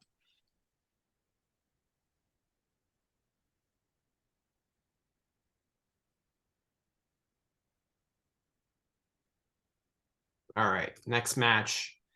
So Husler will get through that, and he'll play the winner of Giron and Medvedev. Did you like anything here? I played one bet here. you know what I'm gonna say. Medvedev is one of the people in my parlay. But what bet did you place? Let me money line. Oh yeah, in the favorites parlay. Yeah, right. I play. Yeah, it's a 20-1. Like it's -2,000, but I don't. How does Jerome beat Medvedev? How does Jerome win this match? He doesn't. So the bet I placed here is under 30.5. Because I see 4, 2, and 3. I don't see 4, 4, and 4. I don't see how Giron gets to 4 games. Because like you even look at when he played Nori. So Medvedev is a better version of Nori, if you want to put it that way, right? Yeah. Right? But the 2 sets that Nori beat Giron, 1 and 2. The one set that he lost was 7-6, but he redlined. He played like the set of his life. And Medvedev is a better version of Nori. So I could see that one set be 7-5 or 6-4, but the other 2 sets will probably be 1 and 2 because he's not going to hold serve easily. Every service game of Giron's is going to be an adventure. Right? Yeah. So I think the under 30.5 is a good play. I don't see how he gets to 4 games each and every set.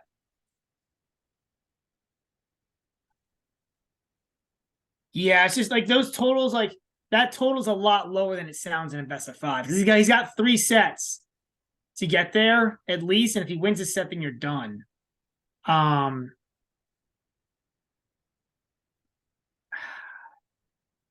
That's actually, I think it's a good play. I'm not going to follow you on it. I think it's a good play. I don't think it's something we should put in the parlay, but I don't know. And I'm the one that said that Giron played well against Nori, right?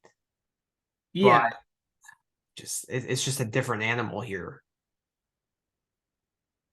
Yeah. I mean, Medvedev is going to serve easily, and every Giron service game is going to be an adventure. So if Medvedev plays well, there's no reason why it should be 2-3-2. Yeah. It's your own, like, he does compete. I don't know. Like,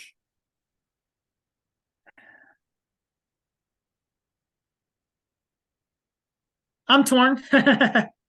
You're torn? Like, yeah, I mean, like, do I? It's never the over. Never the over here. Yeah. I don't know. This is. I'm pretty impartial here. Like, yeah, it's it's never the over. It might sometimes be the under. Is my thinking. Yeah.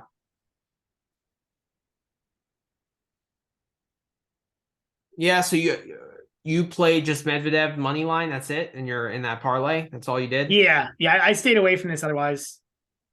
Wow, it went from 30.5 to 30. Yeah, I mean, I'm not surprised. I don't think it's like I don't think you're doing the wrong thing. But whoever's hitting this is hitting the under. Yeah.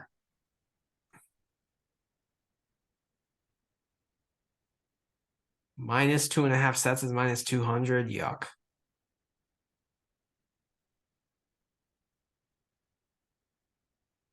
Yeah.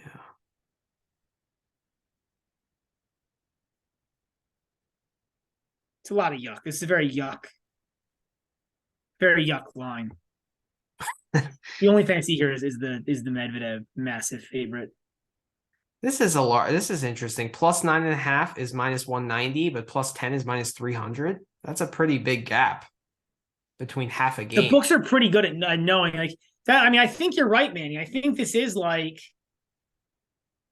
4-4-2 or like 5-4-3.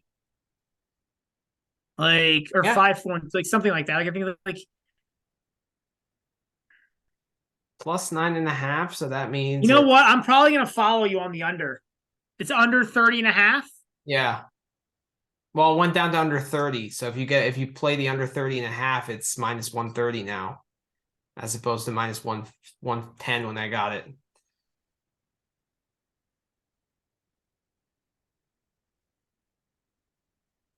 I'll follow you on and call it under 30.5 or under 30, whatever you want to do. I would follow you on that.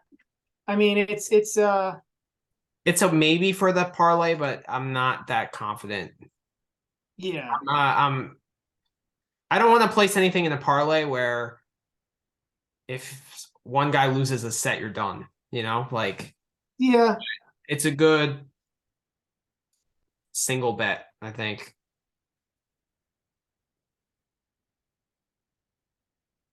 All right, next match. Tsitsipas and Hallis. Ooh, I like this one. So we're gonna say the same thing here. What do you think here? The bet I placed was Hallis plus 1.5 sets. No, I'm sorry. Hallis plus 1.5 sets. No, I'm sorry.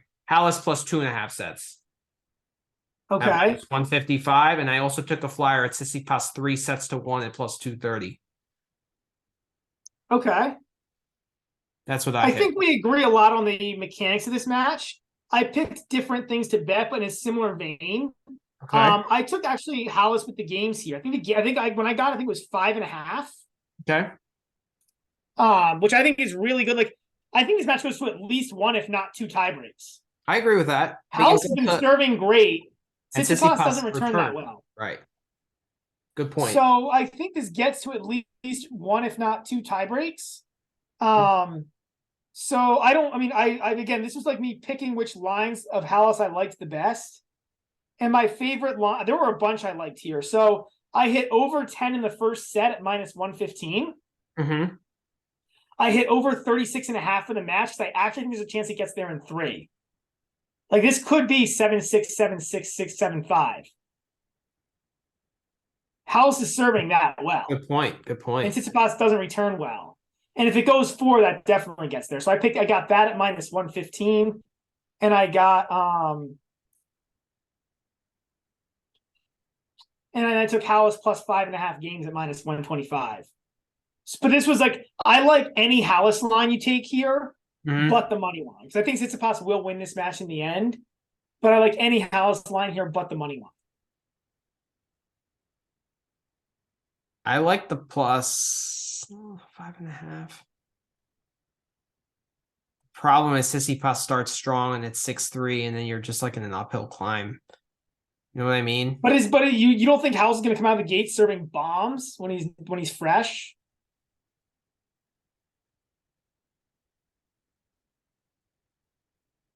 I actually prefer the over here than the spread.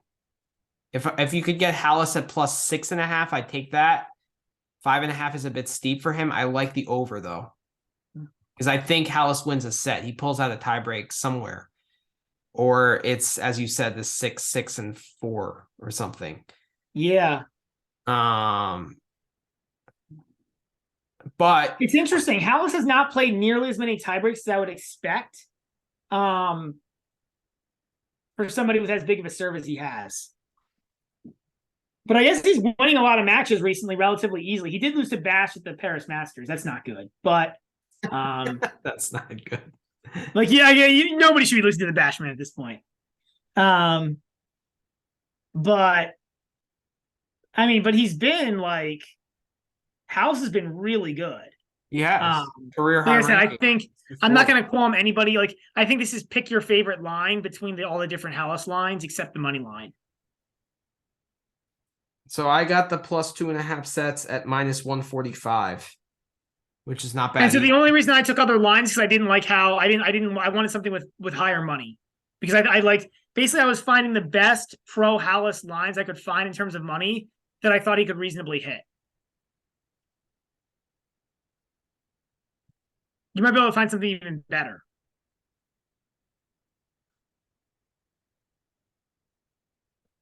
Three sets to 1 and plus 230 for Tsitsipas? No, because he could. I mean, the tie breaks, there's going to be tie breaks, and it could be like those tie breaks can go either way.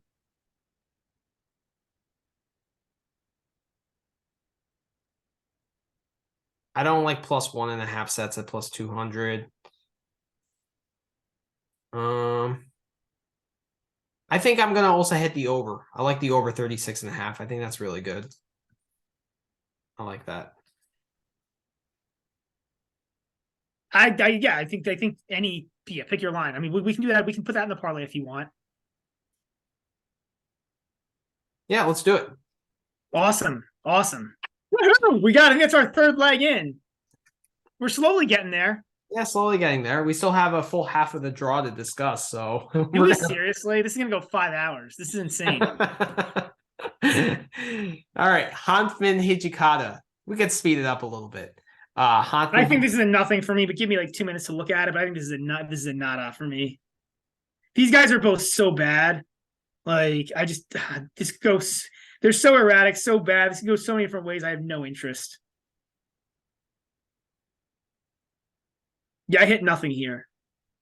I hit nothing as well. I think the only value was Rinky at plus money just because he's at home. But is he at plus money still? It's pretty much a pick 'em. Yeah, plus 105. These guys are both so bad. Like, yeah, plus 105 did not entice me. Like, it was, yeah. We did enough qualifying tournament. We placed a ton of bets. I'm done betting this level for the next 2 weeks. Let's save our bets for the higher level. All right, we can move to the next match. So we can move on. Who do you think just wins that match? Like, who do you think moves on in the draw? Probably Hanfman, but like, I think it's basically a coin flip, which is why I didn't bet it. But like, it's I don't. Yeah, it's gonna be ugly. Who cares? Yeah. Greek score Kotov. I actually placed something here. I did too. I think I hit the game spread here for Greek Sport. I hit the set No, I spread. hit the money line. I did Greek sport on the money line at minus 275. In your favorites Like, parlay? no, I did this as a single bet, which is kind of stupid, but whatever. All right. I think I also put this in my favorites parlay. I did both. Okay. I bet Greek sport minus 1.5 sets here at minus 145. I was impressed by his run in Pune,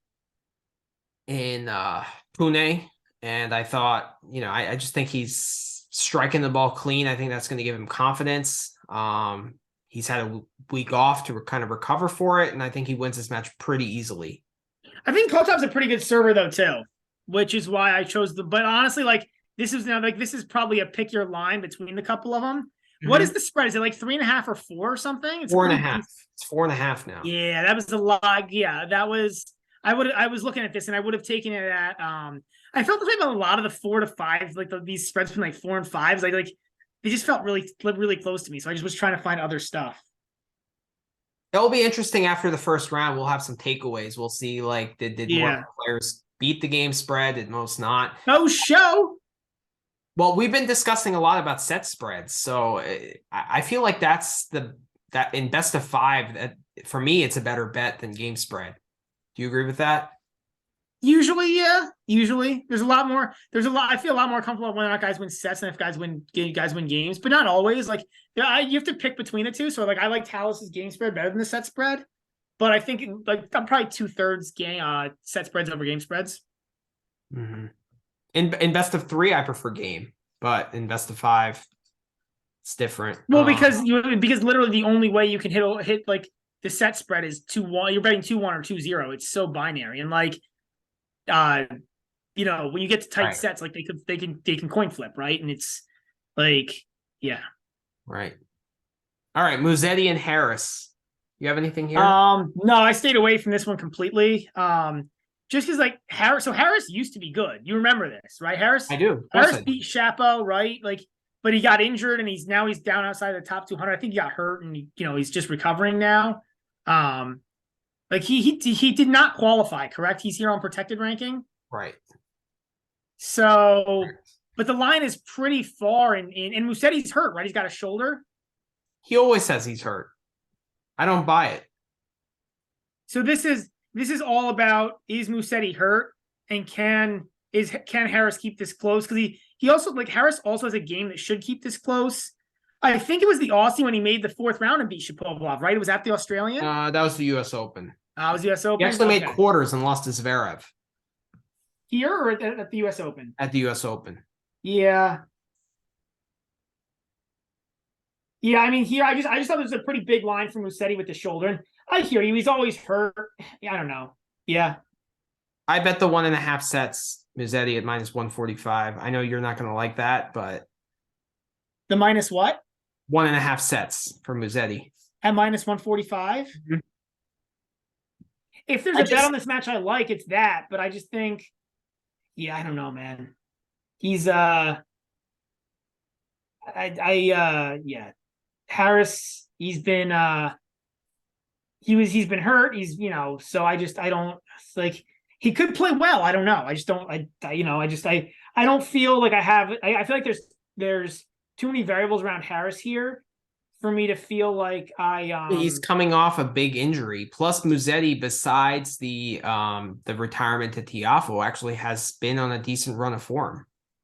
Yeah, and I hadn't seen the loss to Arthur Cazzo last night. That's not great. Especially because he's on a short rest. What's the spreads here? The minus 1.5 sets. What's the minus 2.5 sets here?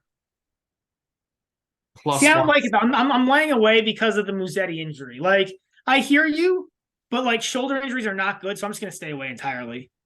Plus 175 is the 2 set. For minus 1.5. No, for Musetti, plus 2.5 set. I wouldn't hit that. I'm gonna stay away because of the shoulder. Shoulders are not good. I hear you completely. Where like Musetti always says he's hurt, but I'm gonna stay away. Musetti shoulder injury. I mean, I really feel like if he was injured, he'd already pull out by now. Like, I don't think he would be playing, period. I think he was down a set and a break already to Tiafoe and was like fuck it, I'm just gonna go to Melbourne. Like he does that shit, right? All the time. So I'm not buying it. I think he's fine. I think he'll be up a set against Harris, because Harris is just coming back from a big injury and he'll just pull away. But that's my thought process. But I understand you staying away. I mean, it's probably advisable to just stay away for all Musetti matches. It is, right? Like that's probably the reality. Is you probably should just not bet this guy. Yeah. Korea Fujovic. You have anything here? Yeah, I hit something on Fusovic.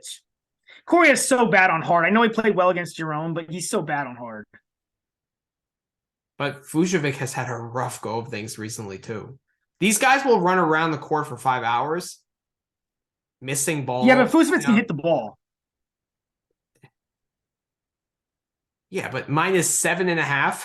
I mean, that is insane. Is it though against Korea? Like Korea's so bad on hard, man. And this is fast hard. Like this should be like Korea's so bad on this surface. Like, but yeah, this is, I mean, oh man, I don't know. And Fusovic was on a great run. So Fusovic had won, and again, it's challenge level competition, but I think that's Korea's level, right? On hard. He had won 12 out of 13 before he lost to Haas. He beat Righty, he beat Watanuki, he beat Arnaldi, Matteo Arnaldi. So those are two qualifiers and one top level challenger guy he beat, who probably should have qualified except he got hurt. Like he's really hot, Fusovic. Recently in the challenger circuit. So I actually bet something you probably wouldn't think to bet here, but I bet Korea plus 2.5 sets. I bet him to win a set. So this is not, for me, it's not Fujovic losing the match. Fujovic wins this match, but does Korea win a set? And I looked at Fujovic's results in slams. Another guy that just is destined to play 5 sets no matter who he plays. But he's usually playing better guys than I actually think that's a reason to believe in Fusovic, because he's usually playing better guys than Korea. But he's a guy that kind of rises to the occasion based on who he's playing and falls down to the level of the competition as well. That's what I've noticed with Fujovic. I think he's better than he sometimes shows because of that characteristic. Maybe I'm looking at his matches at slams. He's actually really hasn't played any too many crappy guys that you can even that are as crappy as Corey is on outdoor hard. Like Seppi, you could say that he played Seppi to an insane 5th set tiebreak 2 years ago at the U.S. Open. I actually remember watching that match. But he beat Blancino at Roland Garros 2-4-4, who was a qualifier. I don't know. He just doesn't it's. Yeah, I don't know. There's not a whole lot of data to look at here. Mark Pullman's. He played. Oh, yeah, I mean, that's not good. But I mean, there's just not a lot of data to look at. There's not. I mean, went 5 sets with Dusan Lajovic on a fast hard court. Right here, that was last year. Actually, lost that. No, yeah, he lost it. But I think Lajovic though is significant. And was last year. Lajovic was playing well last year at that time. Lajovic was significantly better than Korea on outdoor on fast hard. Like Korea is bad on fast hard. He is. That match against Giron kind of a little bit kind of swayed me the other way. And he's gonna battle. I think he could pull a set out. Not win the match. I think he could pull a set.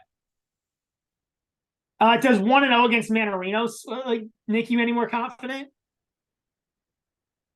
Well, I bet Mannarino there. I think Mannarino is quite a lot better than Fujovic on fast hard though.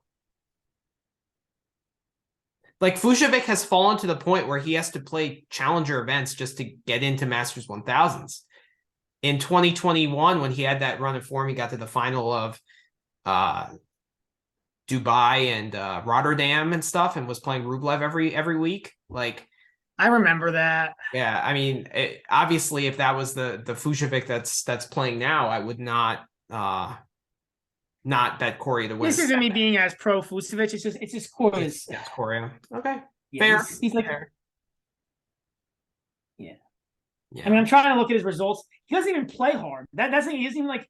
He doesn't even like show up. He only shows up for slams for hardcore because he gets a paycheck. Like, because there's no clay. But he's a guy that like he shows up at the event and he's like, "Where are the clay courts?" He probably like he may not even make it to the courts. He might get confused as to where the clay courts are. Oh, that's funny. Yeah, I mean, all right. I mean that's my bet. It's probably worth staying away. well, it's interesting because we're actually the opposite here. Here we're Yeah. both sizing this. This is a good conversation. Mm-hmm. To me, my logic is when two guys are struggling with their games, You shouldn't bet straight sets. I hear you. Shouldn't bet straight sets. That's just my like total logic. These matches I are also think it's like watching Corey's game on fast hard is just like you just don't want to see it. Work. Yeah. Like the only way Corey wins a set is if Vucevic loses it. And that 100% could happen, by the way. Like, you're actually starting to talk me out of this Vucevic in 3 sets because, like, not because I think that Corey could win a set, but, like, Vucevic could lose a set. Like, yeah, I don't know. They almost need to, like, start something where, like, in tennis, like, if you play really bad in a set, you get -1 sets. Like, if you make, like, I don't know, if you make more than, like, 15 unforced errors in a set, the other guy shouldn't get the set. You should get -1 sets. I mean, this is also quite enticing is to play the over here. 33. No, it's not. Corey is such a bad server, man. Like, oh no, I mean I meant play the under. That's enticing. That's enticing. If you don't think 30, that what is the under there? 33? 33. So it's basically the same thing as playing the 2.5 sets. Well, I'm basically playing the over there, and you're basically playing the under. Yeah. So, yeah, I mean, but we both. I hear you. Like, Corey does battle, and Vucevic has not been like Vucevic is not where he was like playing and winning matches on the ATP Tour. His ranking did slip, but he's on the other hand, Vucevic looks like he's coming back, and Corey is really bad on fast hard. Mm-hmm. He doesn't even show up to play the fast hard events. That's how bad he is. Yeah.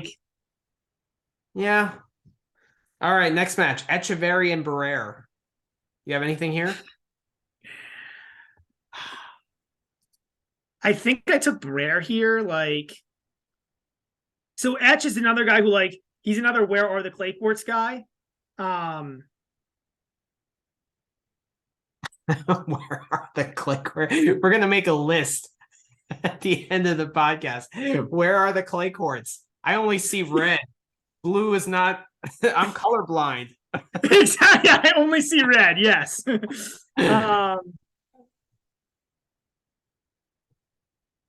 I play? Maybe I stayed away. I'm going. Oh no! I played the game spread here for Barrere. And again, this is just like Etch will battle. I think he's actually done okay here, but he for being a clay guy, it's really weird, and so that's why I took Barrere. And Barrere's been playing pretty good, I think, actually. His ranking's in the top 100 now, right? Like Yeah, it was a decent win against Isner.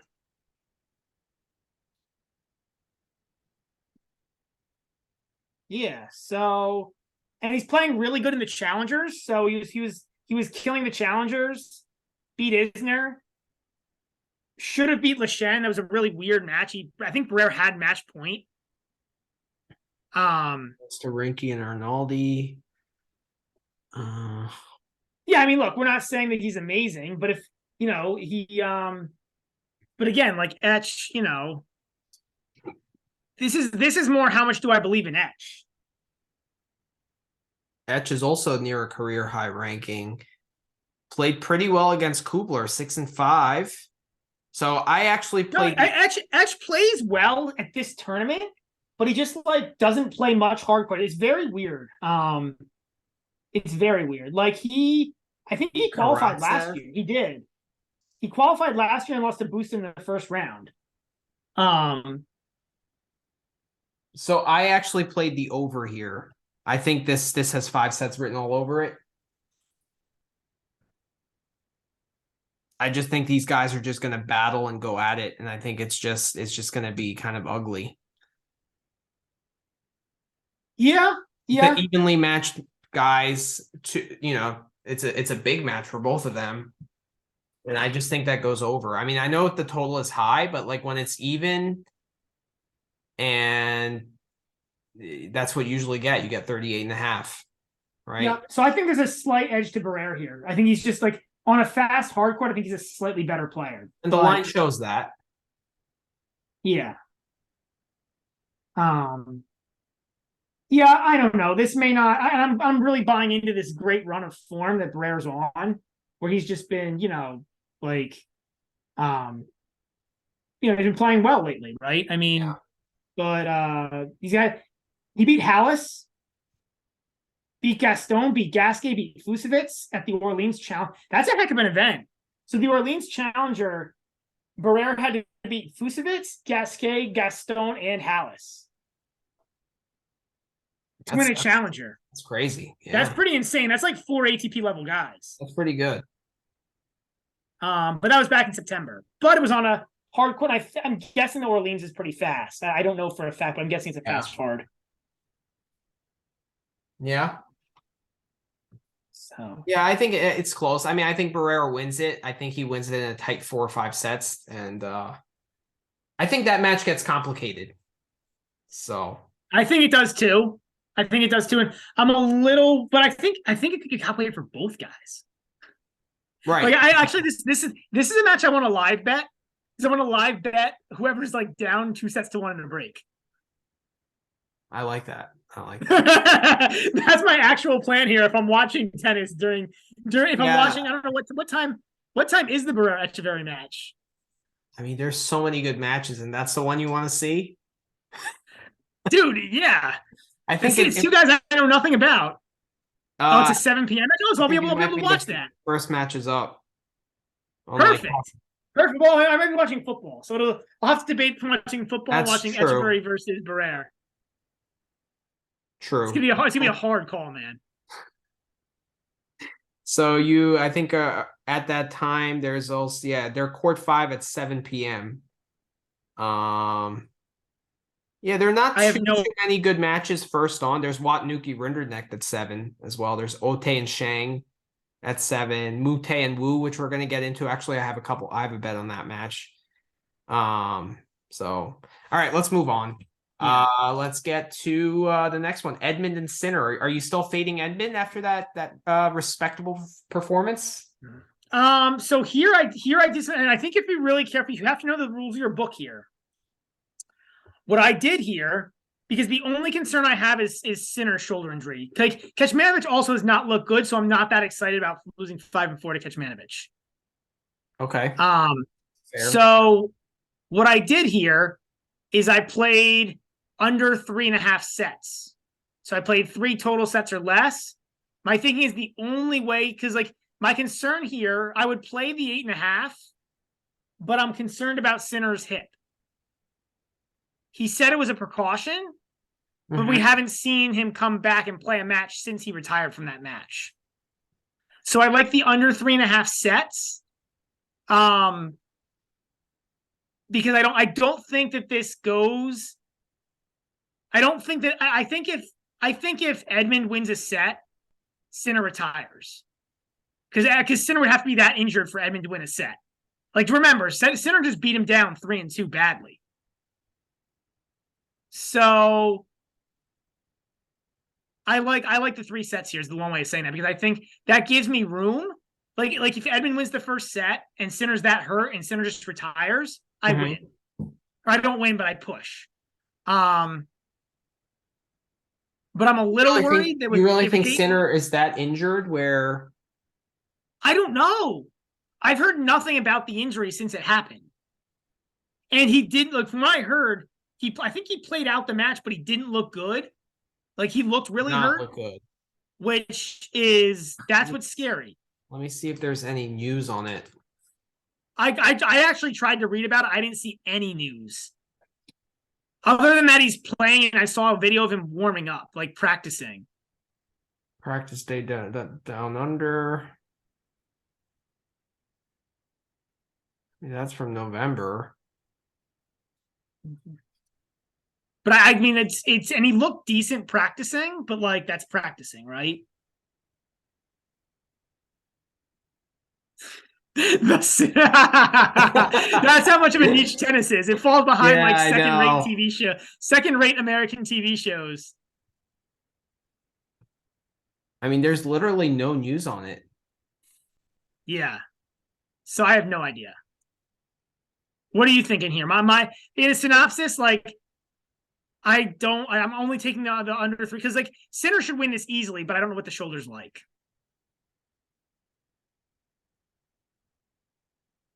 So Sinner doesn't typically start slams well. Lost 2 sets to Altmaier at the Open. I know it's Kyle Edmund. I know it's a guy you want to fade. I like actually playing the alternate line at +9 here at -155. I know it's a little bit steep, but I don't think Sinner can win a match 3-3-3. I just don't see that. And I don't know. It's 3-3-3 for Sinner. It just never happens. Your take is fine. Your take is fine. He's playing Edmund. Like I'm fading Edmund as hard as I can. So Right, but Edmund is this is contra to what you say about Coria and Zapata Morales. He is a fast hardcore player, right? Yeah, no, this is just me saying Edmund sucks right now. Like this is not like this like style wise. Like I don't like. Yeah, like Edmund is just like I don't know, and maybe he's better now. Like maybe he's slowly getting it back, but like losing 7-5-6-4 to Kecmanovic does not impress me. He played in like the British Pro League and like struggled to beat challenger guys. The British Pro League won't show up on here because it's not like not an ATP league. Right. It's like it's a British thing. But like Rude, Edmund got to 5 games against Rude. He got to 6 games against Bonzi, 4 and 6 against Bonzi. So I'm not saying he wins. He's not that good, but like his game allows sets to get to 3 or 4 games. Like if he's playing well, he's going to be able to put scoreboard pressure on Sinner. Because like if you play the +9, a 7-5 or a 7-6 basically wins you that bet. Yeah, well, 7-5 gets you in pretty good position, but like 5-3 and 2 is a push. I don't hate it at +9. 9's a lot of games. It's a lot of games. I might even play that +8.5.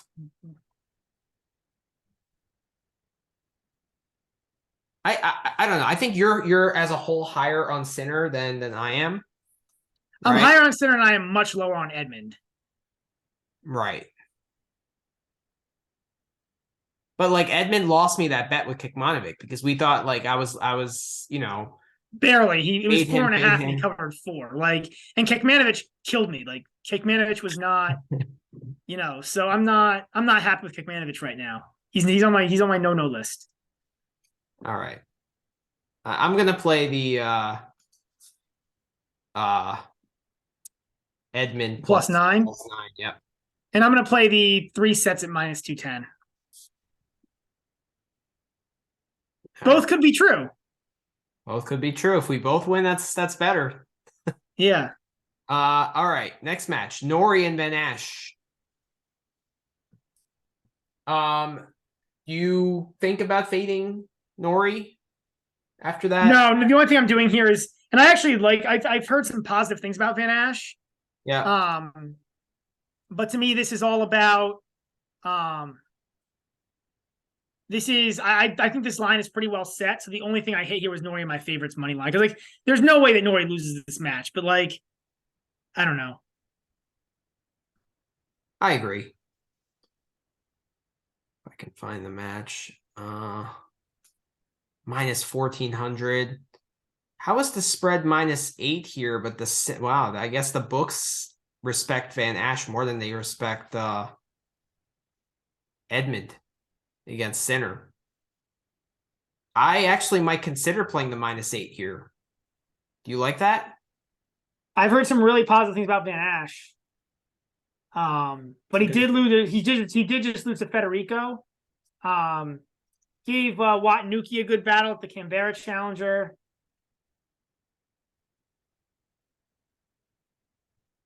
Yeah, I don't know. I mean, he beat Kubler a couple months ago, Van Ash. Wow, he's been really good in challengers. Career high rank. Ukic. Beating Yemer, Elias Yemer 2-1. That's a good win. Yeah, but Nori, it's just the Nori. See, I'm going to stay away from this because I don't know how he's going to mentally. I mean, Nori's pretty mentally tough, but how is he going to mentally react from that choke job? Yeah, that was brutal. That was brutal. At a tournament that meant something to him because he grew up in New Zealand and stuff, right? It's also a quick layover for him, right? He only got 1 day of rest. Exactly. So, I mean, his rally tolerance is going to be way too good for Van Ash. Van Ash has probably never seen anything like that to get so many balls back, right? Yeah. But that being said, it's just that mental variable here, which I don't know how he's going to react, which makes this a stay away. Because he could be like shit and sulk over it, and like it could play games with his head, and it could be like 6-5 and 6, and he's really struggling, and but it could also be like a 2-1-2, like if Van Ash just can't match him. So it's a stay away. I'll have more idea of how to bet Nori in the second round once I see that match. So makes sense. That's where I'm going there. Next one, Montero Lestien. I mean, this is. I'm betting Montero here, money line, just because of the Lestien injury. So I'm going to go the other way. I'm going to bet Lestien plus half a game because this line is insane. Like Lestien is like Lestien should be a massive favorite except for the injury. Well, again, you got to know the rules of the book that you're exactly. Betting. This is the exact same play as Sinner, where I'm taking I want if Lestien's hurt, I want him to retire and I want to push. And I think there's a good chance that happens. If he's not hurt that bad, he should beat Montero on this surface. Well, I'm betting Montero on a book where if you win, if he is not the guy that retires, you win the bet. So both are good plays. This is about knowing the rules of your book. Yes. Yep. So if both are healthy, I would say Lestien is going to win. But the fact that Lestien is not healthy, is still playing the match, I'm going to bet Montero on a book where if Lestien pulls out, you win the bet. I think that's the right thing. Yeah. All right. We don't even have to really go on the lines there. Eubanks and Kwon. This is my bet of the day. I actually put 2 units on this. I'm going to go. Okay. I am staying away. This is still at like -2, right? Or did the Kwon spread go up? I don't think it changed that much. I was thinking because of Kwon winning that tournament, it would change, but it didn't. My guess is you're going to take Eubanks here. Yes. Yeah, I'm not. Eubanks he's so erratic. He's like Shapovalov times 8, except he doesn't have as much weapons as Shapovalov. Like he just misses really easy balls. Like I'm not betting on Eubanks. I'm betting on Kwon mentally being gassed from that crazy. But I think that's already baked into that line. Because like that's when I was looking at this, I think if Kwon doesn't make that run, that this is like Kwon -4 or -5. But Eubanks has a big serve, so I wouldn't necessarily like. I could see this being 6-5 and 4 or 6-6 and 6 or something like that. 6-5 and 4 is 5. That's true. That's a good point. Yeah, I don't. But yeah, I think the book. I looked at this match because I was hoping to profit on Eubanks here, but I think the book set this pretty well. So you think Kwon is which 100% means I think Kwon could lose this, but I think he's just a significantly, even on fast hard, I think he's a better player than Eubanks. But you don't think that title win, like guys very rarely win their first title and then come back the following week and play really well. Like the mental. Well, they very rarely play to begin with, right? Like, but the mental toll that took, and now he's just going to release all that energy. It's also only one. It's also only one day off. I agree with you. Like, I think I think Kwon is a much better player than Eubanks. If anything, here I think you're doing the right thing by hitting Eubanks with the plus the games. Well, it's a money line. Oh, you took the money line. Mm-hmm. It's plus money. I just don't think Kwon is going to be able to back up that win. Plus, Kwon hasn't been that great in slams either. Yeah, I mean,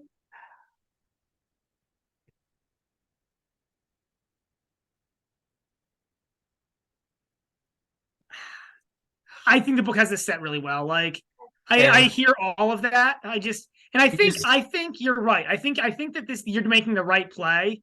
Mm-hmm. I just have a really hard time ever betting on Eubanks. It's brutal, man. Like, have you watched a Christopher Eubanks match? I did watch him play, I think, Sinner at the Open. That was a brutal experience. It was. Like, I don't think he won a set, and he had like plenty of chances. It was brutal. Like, Sinner didn't play, like Eubanks missed play like a bunch of like easy forehands. And that's every match with him. It's just brutal. Yeah. Yeah. But he has a big serve. He has an attacking game. Kwon's coming off a title. He's got 1 day rest. I mean, if this match is played on Tuesday, I probably stay away or hit Kwon somewhere. But if the fact that this match is on Monday with a quick turnaround, that's what's causing me to go Eubanks here. Yeah. I think you're talking me into Eubanks. Like, I think that's the right play. It's just so brutal. It's at plus money too. If it was also minus, the price is nice.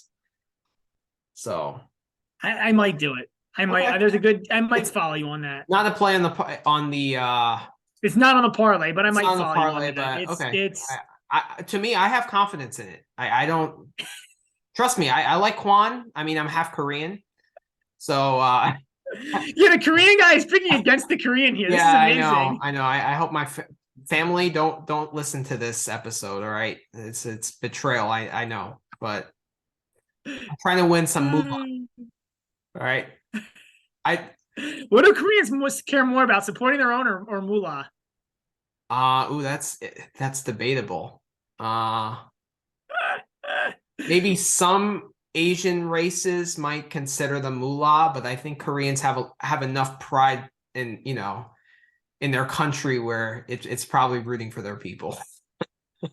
Let's leave it at that. That's gonna be one of our brackets. Is like, what do people care most about? Like money, national pride, sex, age, beauty. that could be a good fun bracket. All right, another one of my bets of the day: Lechka and Coric. I know we kind of talked about this before. I like the way Lechka's playing that win against Zverev. I know it's injured Zverev, but that was impressive. I like the way he played against Nori. Coric hasn't done anything besides the Cincinnati win. I'm going Lechka money line here. What is the money line? Plus 225. It's not big. It's smaller than I thought it'd be. It's like something in the twos, right? I thought it would be plus 175 actually. And what is it? Something in the twos? Yeah, plus 225. Yeah, so I was hoping that I wanted to hit the Lechka money line here, but I wanted to be like plus something in the threes or fours. Okay. Like Coric, I think Coric has done well in the Aussie Open. Granted, this was like Coric played, and granted he always plays Tsitsipas tough, but he played Tsitsipas tough recently. He beat Agut at Davis Cup. He beat Hurkacz in Vienna. So he actually is starting to do some things. He made a semi of Vienna, which is not bad. Coric. Yeah.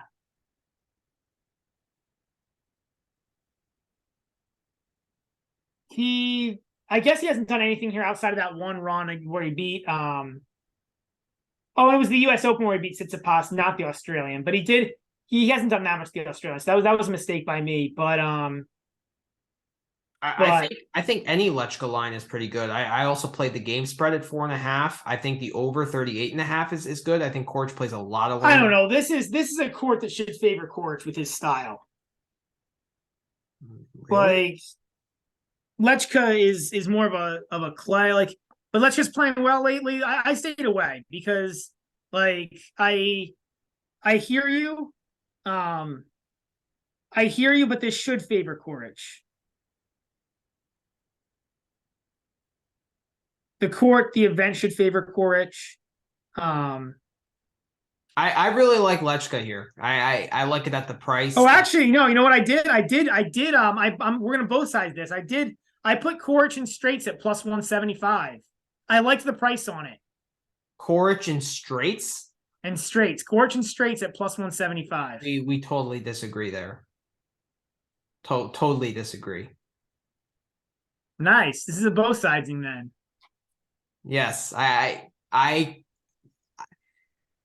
wouldn't pick Lechka if they were even money.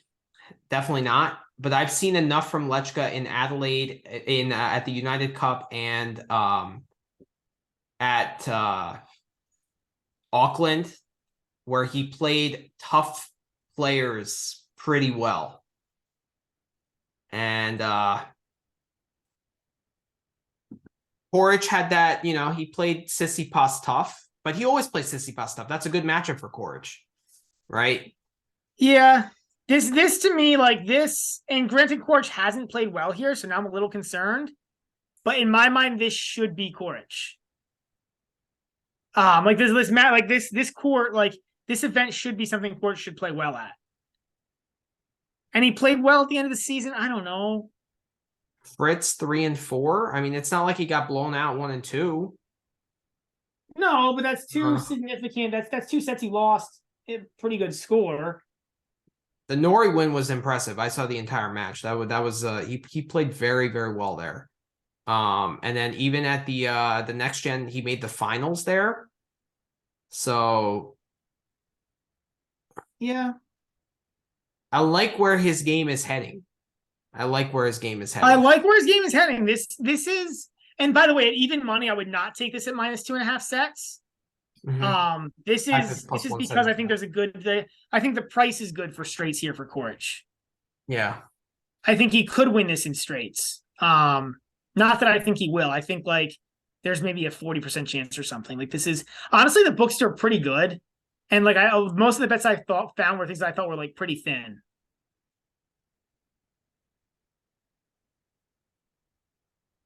Yeah, I mean, that loss to Mute in Paris is not good. Oh yeah, there's plenty of stuff to find where it's not good with Coric. It is, and that's why I took the straights, is because this is a match where so I actually I was looking for a price because I think this could go in either direction. Mm-hmm. And maybe the under's the right play here too.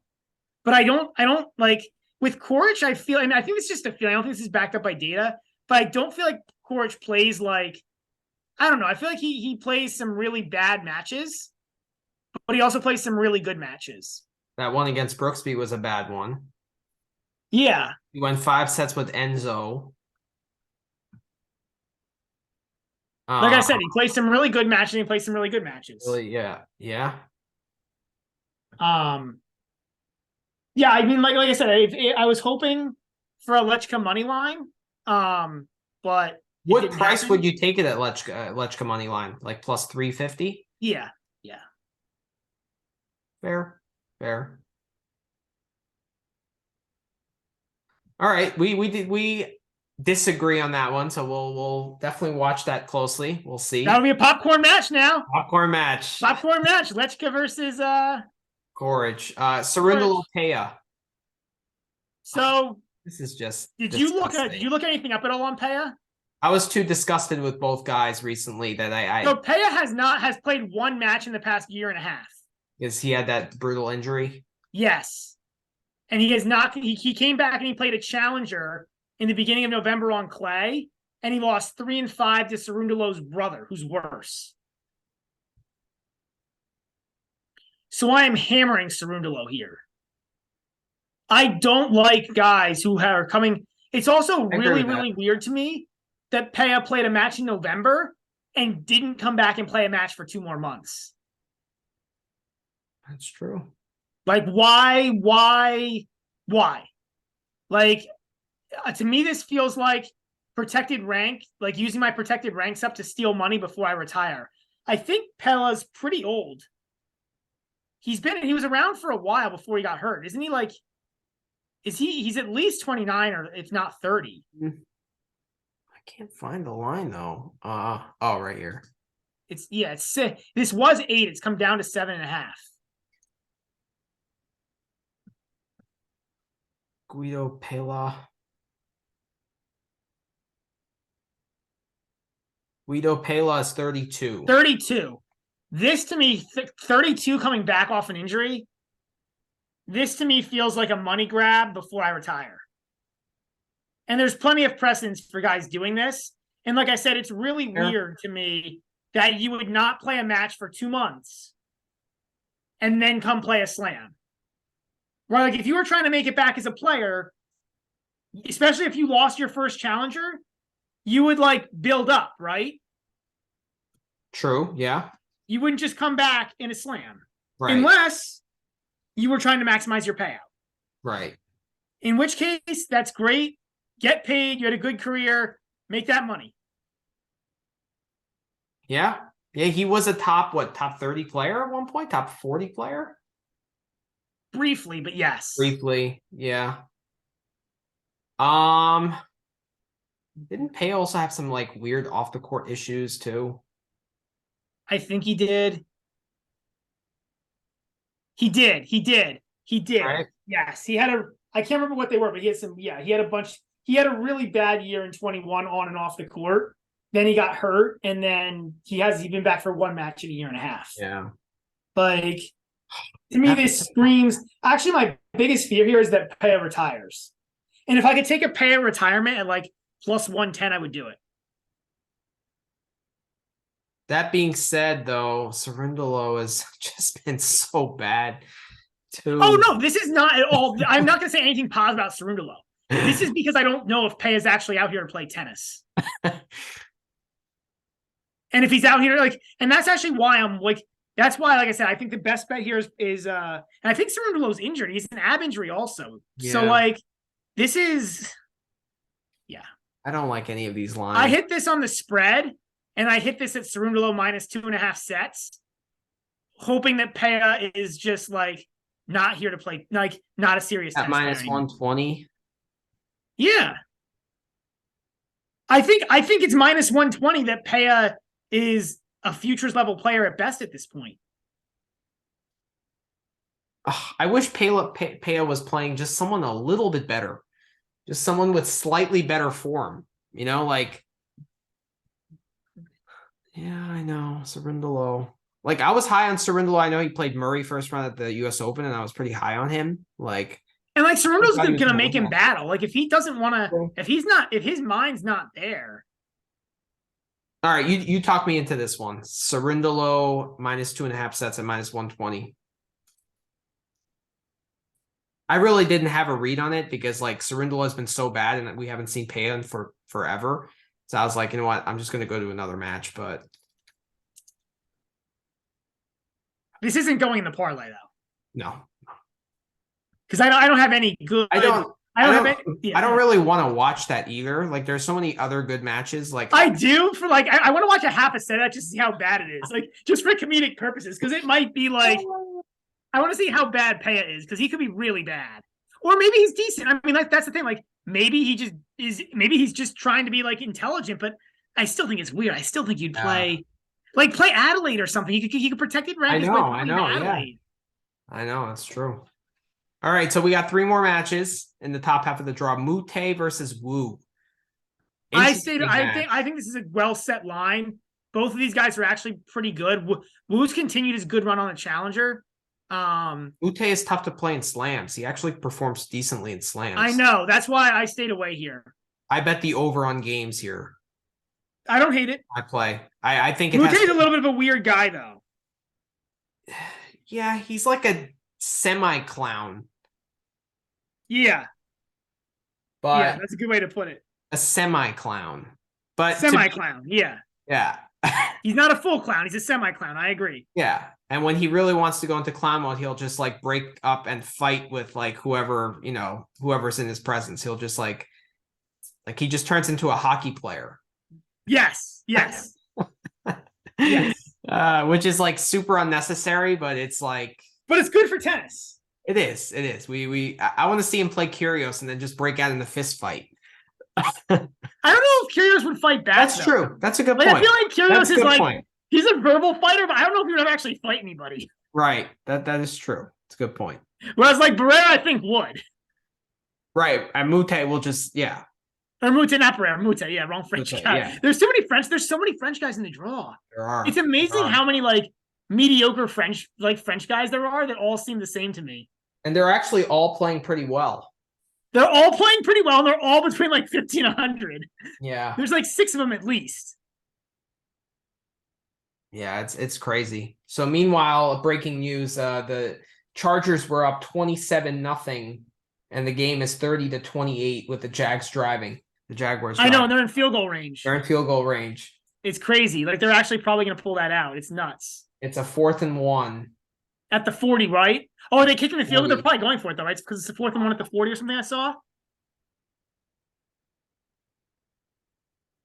They're probably going to go for it. I think someone took a timeout there. I think Peterson took a timeout. So, all right, let's get back into this. So I'm just playing the over. I think this just has 4 or 5 sets written all over it. So, I just think it's going to be a back and forth battle between these two guys. That's just how I see it. I don't really have a lean. I'd probably lean Mute just because of Grand Slam experience. Although Yibing made 3rd round of US Open. Well, Mute did too. I think he made 4th round.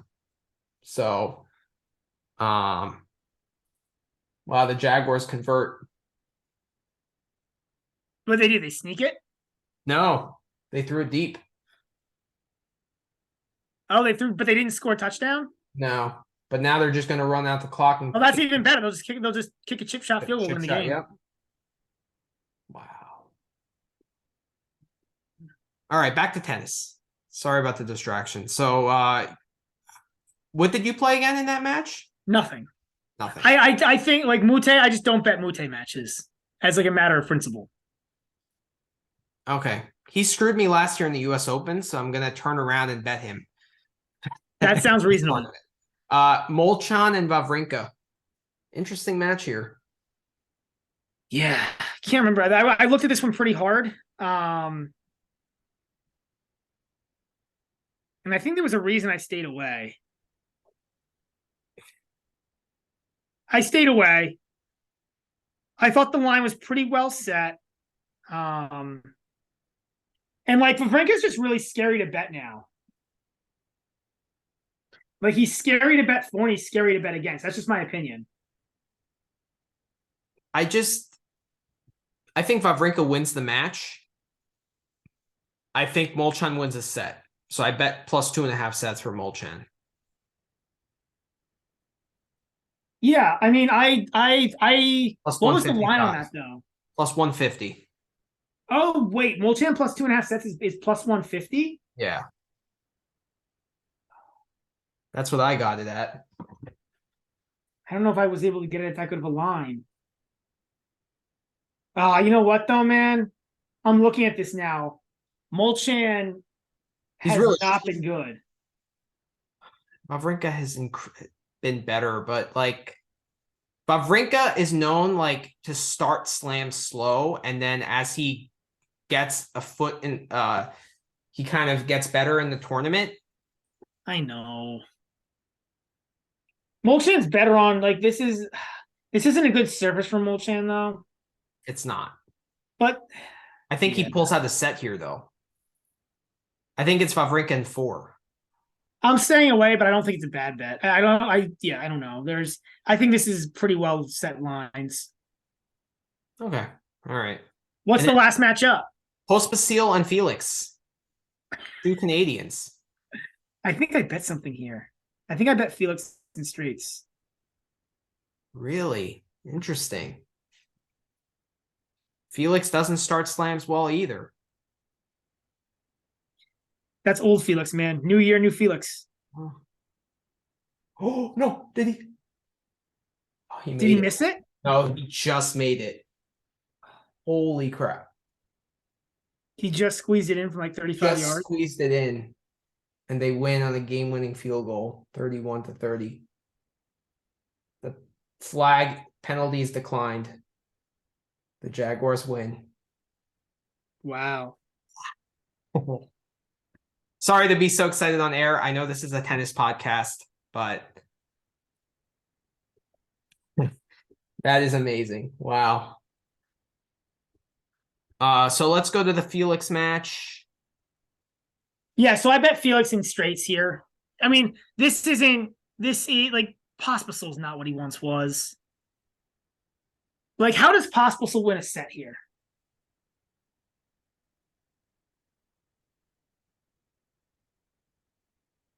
Yeah, I mean, I don't trust Felix starting slams. He's done this over and over again, and I looked this up, like who Felix has played in the first round in the last 4 slams. Oh no, he never. I completely agree with you. And This that's is more of a comment. it's a comment on Pospisil. So he It's just like set to Alexander Richard at the U.S. Open. At the Roland Garros. How does Pospisil win a set from Felix? Does he break Felix? Yeah. I think he could win a first set 6-4. Or he could pull it out in a tiebreak or something. I just think Felix comes out, makes a few errors. He lost the first set to Juan Pablo Varillas, who might be our upset pick against Zverev. Stay tuned to the next part to find out. At last year's Australian Open, won 4 tight sets against Davidovich Fokina, lost 2 sets to Rusevori. So he just doesn't start slams well. And Pospisil is a veteran. He's kind of like, I don't know. He's experienced enough where I think he could capitalize on winning a set there. And he has a big enough game where he can hold serve. Right? So if Felix is missing or plays like a loose service game, like he can win a set somewhere. That's my rationale. Plus, I got that at plus money. I got that at plus 110. Also, I think these guys played, I know it was a couple years ago, but they played at the US Open, I think, and Pospisil took him out.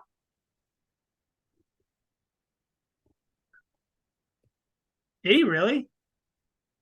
I don't remember that match, but yeah, I mean, I hear you. It's just 3-1. Yeah, they played.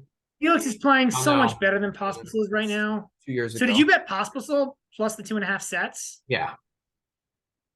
At plus money. I hear your logic. This is do you believe in like new I don't know, man. Yeah. Like I don't know.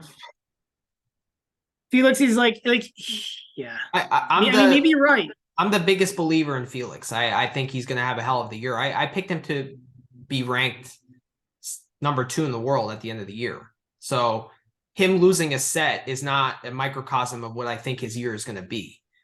I just think he has a track record of starting slam slow. He's going to win the match. There's no doubt about that. It's just, I think he can lose a set. And he's not playing Zapata. He's not playing Pedro. He's not playing Coria. He's not playing Edmund, right? He's playing a guy who's made a 3rd round of a slam before, and has a big game. So yeah, what is their head-to-head? It's 3-1. Pospisil won their last meeting in 2020 in Vienna, 5-5. Oh, that's right. I looked at this, but that was forever ago. It was 3 years ago. Yeah, 3 years ago. So it's not much. So you know, did you have anything here? Yeah, I have Felix in straights at minus Oh, 150. Felix and straights. Okay. All right. So that wraps it up for part one. Stay tuned for part two. So what is our parlay of the day then? We gotta go through that's that. right. So right now we have Nadal minus 1.5 sets against Draper. I think we both agree on that. Rinderknecht money line versus Wapniuki. Tsitsipas versus Hallis over 36.5. Our candidates are Nishioka money line versus Ymer, Kubler minus 1.5 sets versus Baez, Medvedev versus Giron under 30.5. What do you want to add in there? I think we should just add one leg in there. What are the options again that we're saying we might add? Nishioka money line, Kubler minus 1.5 sets versus Baez, and Medvedev versus Giron under 30.5. I would say the first two will make it a 5-legger. Because we were both pretty clear on those, right? We were both pretty clear in wanting those first two. Like we both hit those first two as single bets, right?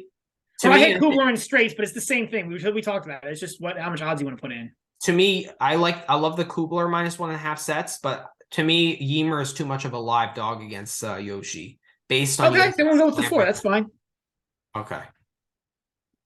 All right. So we got name our official parlay of the day again. It is Nadal minus 1.5 sets against Jack Draper. Lock. Rinderknecht money line versus Wapniuki. Lock. Tsitsipas versus Hallis over 36.5. Lock to the lock. Lock squared. Kubler minus 1.5 sets versus Baez. Lock to the power of all locks. All right. Very good. So if you guys want to tag along and bet that, you're going to have to listen 3 hours probably to get to that. But I hope you do. And I wish you all luck on your bets. Enjoy the first day of the Australian Open. It's going to be epic. This is we're like boys in a candy store. Right? And sorry for the long podcast, guys. We just got a little too excited there. Too excited. But stay tuned for part 2. We're definitely going to come back with that. And have a good night, guys. All right. Good night, guys.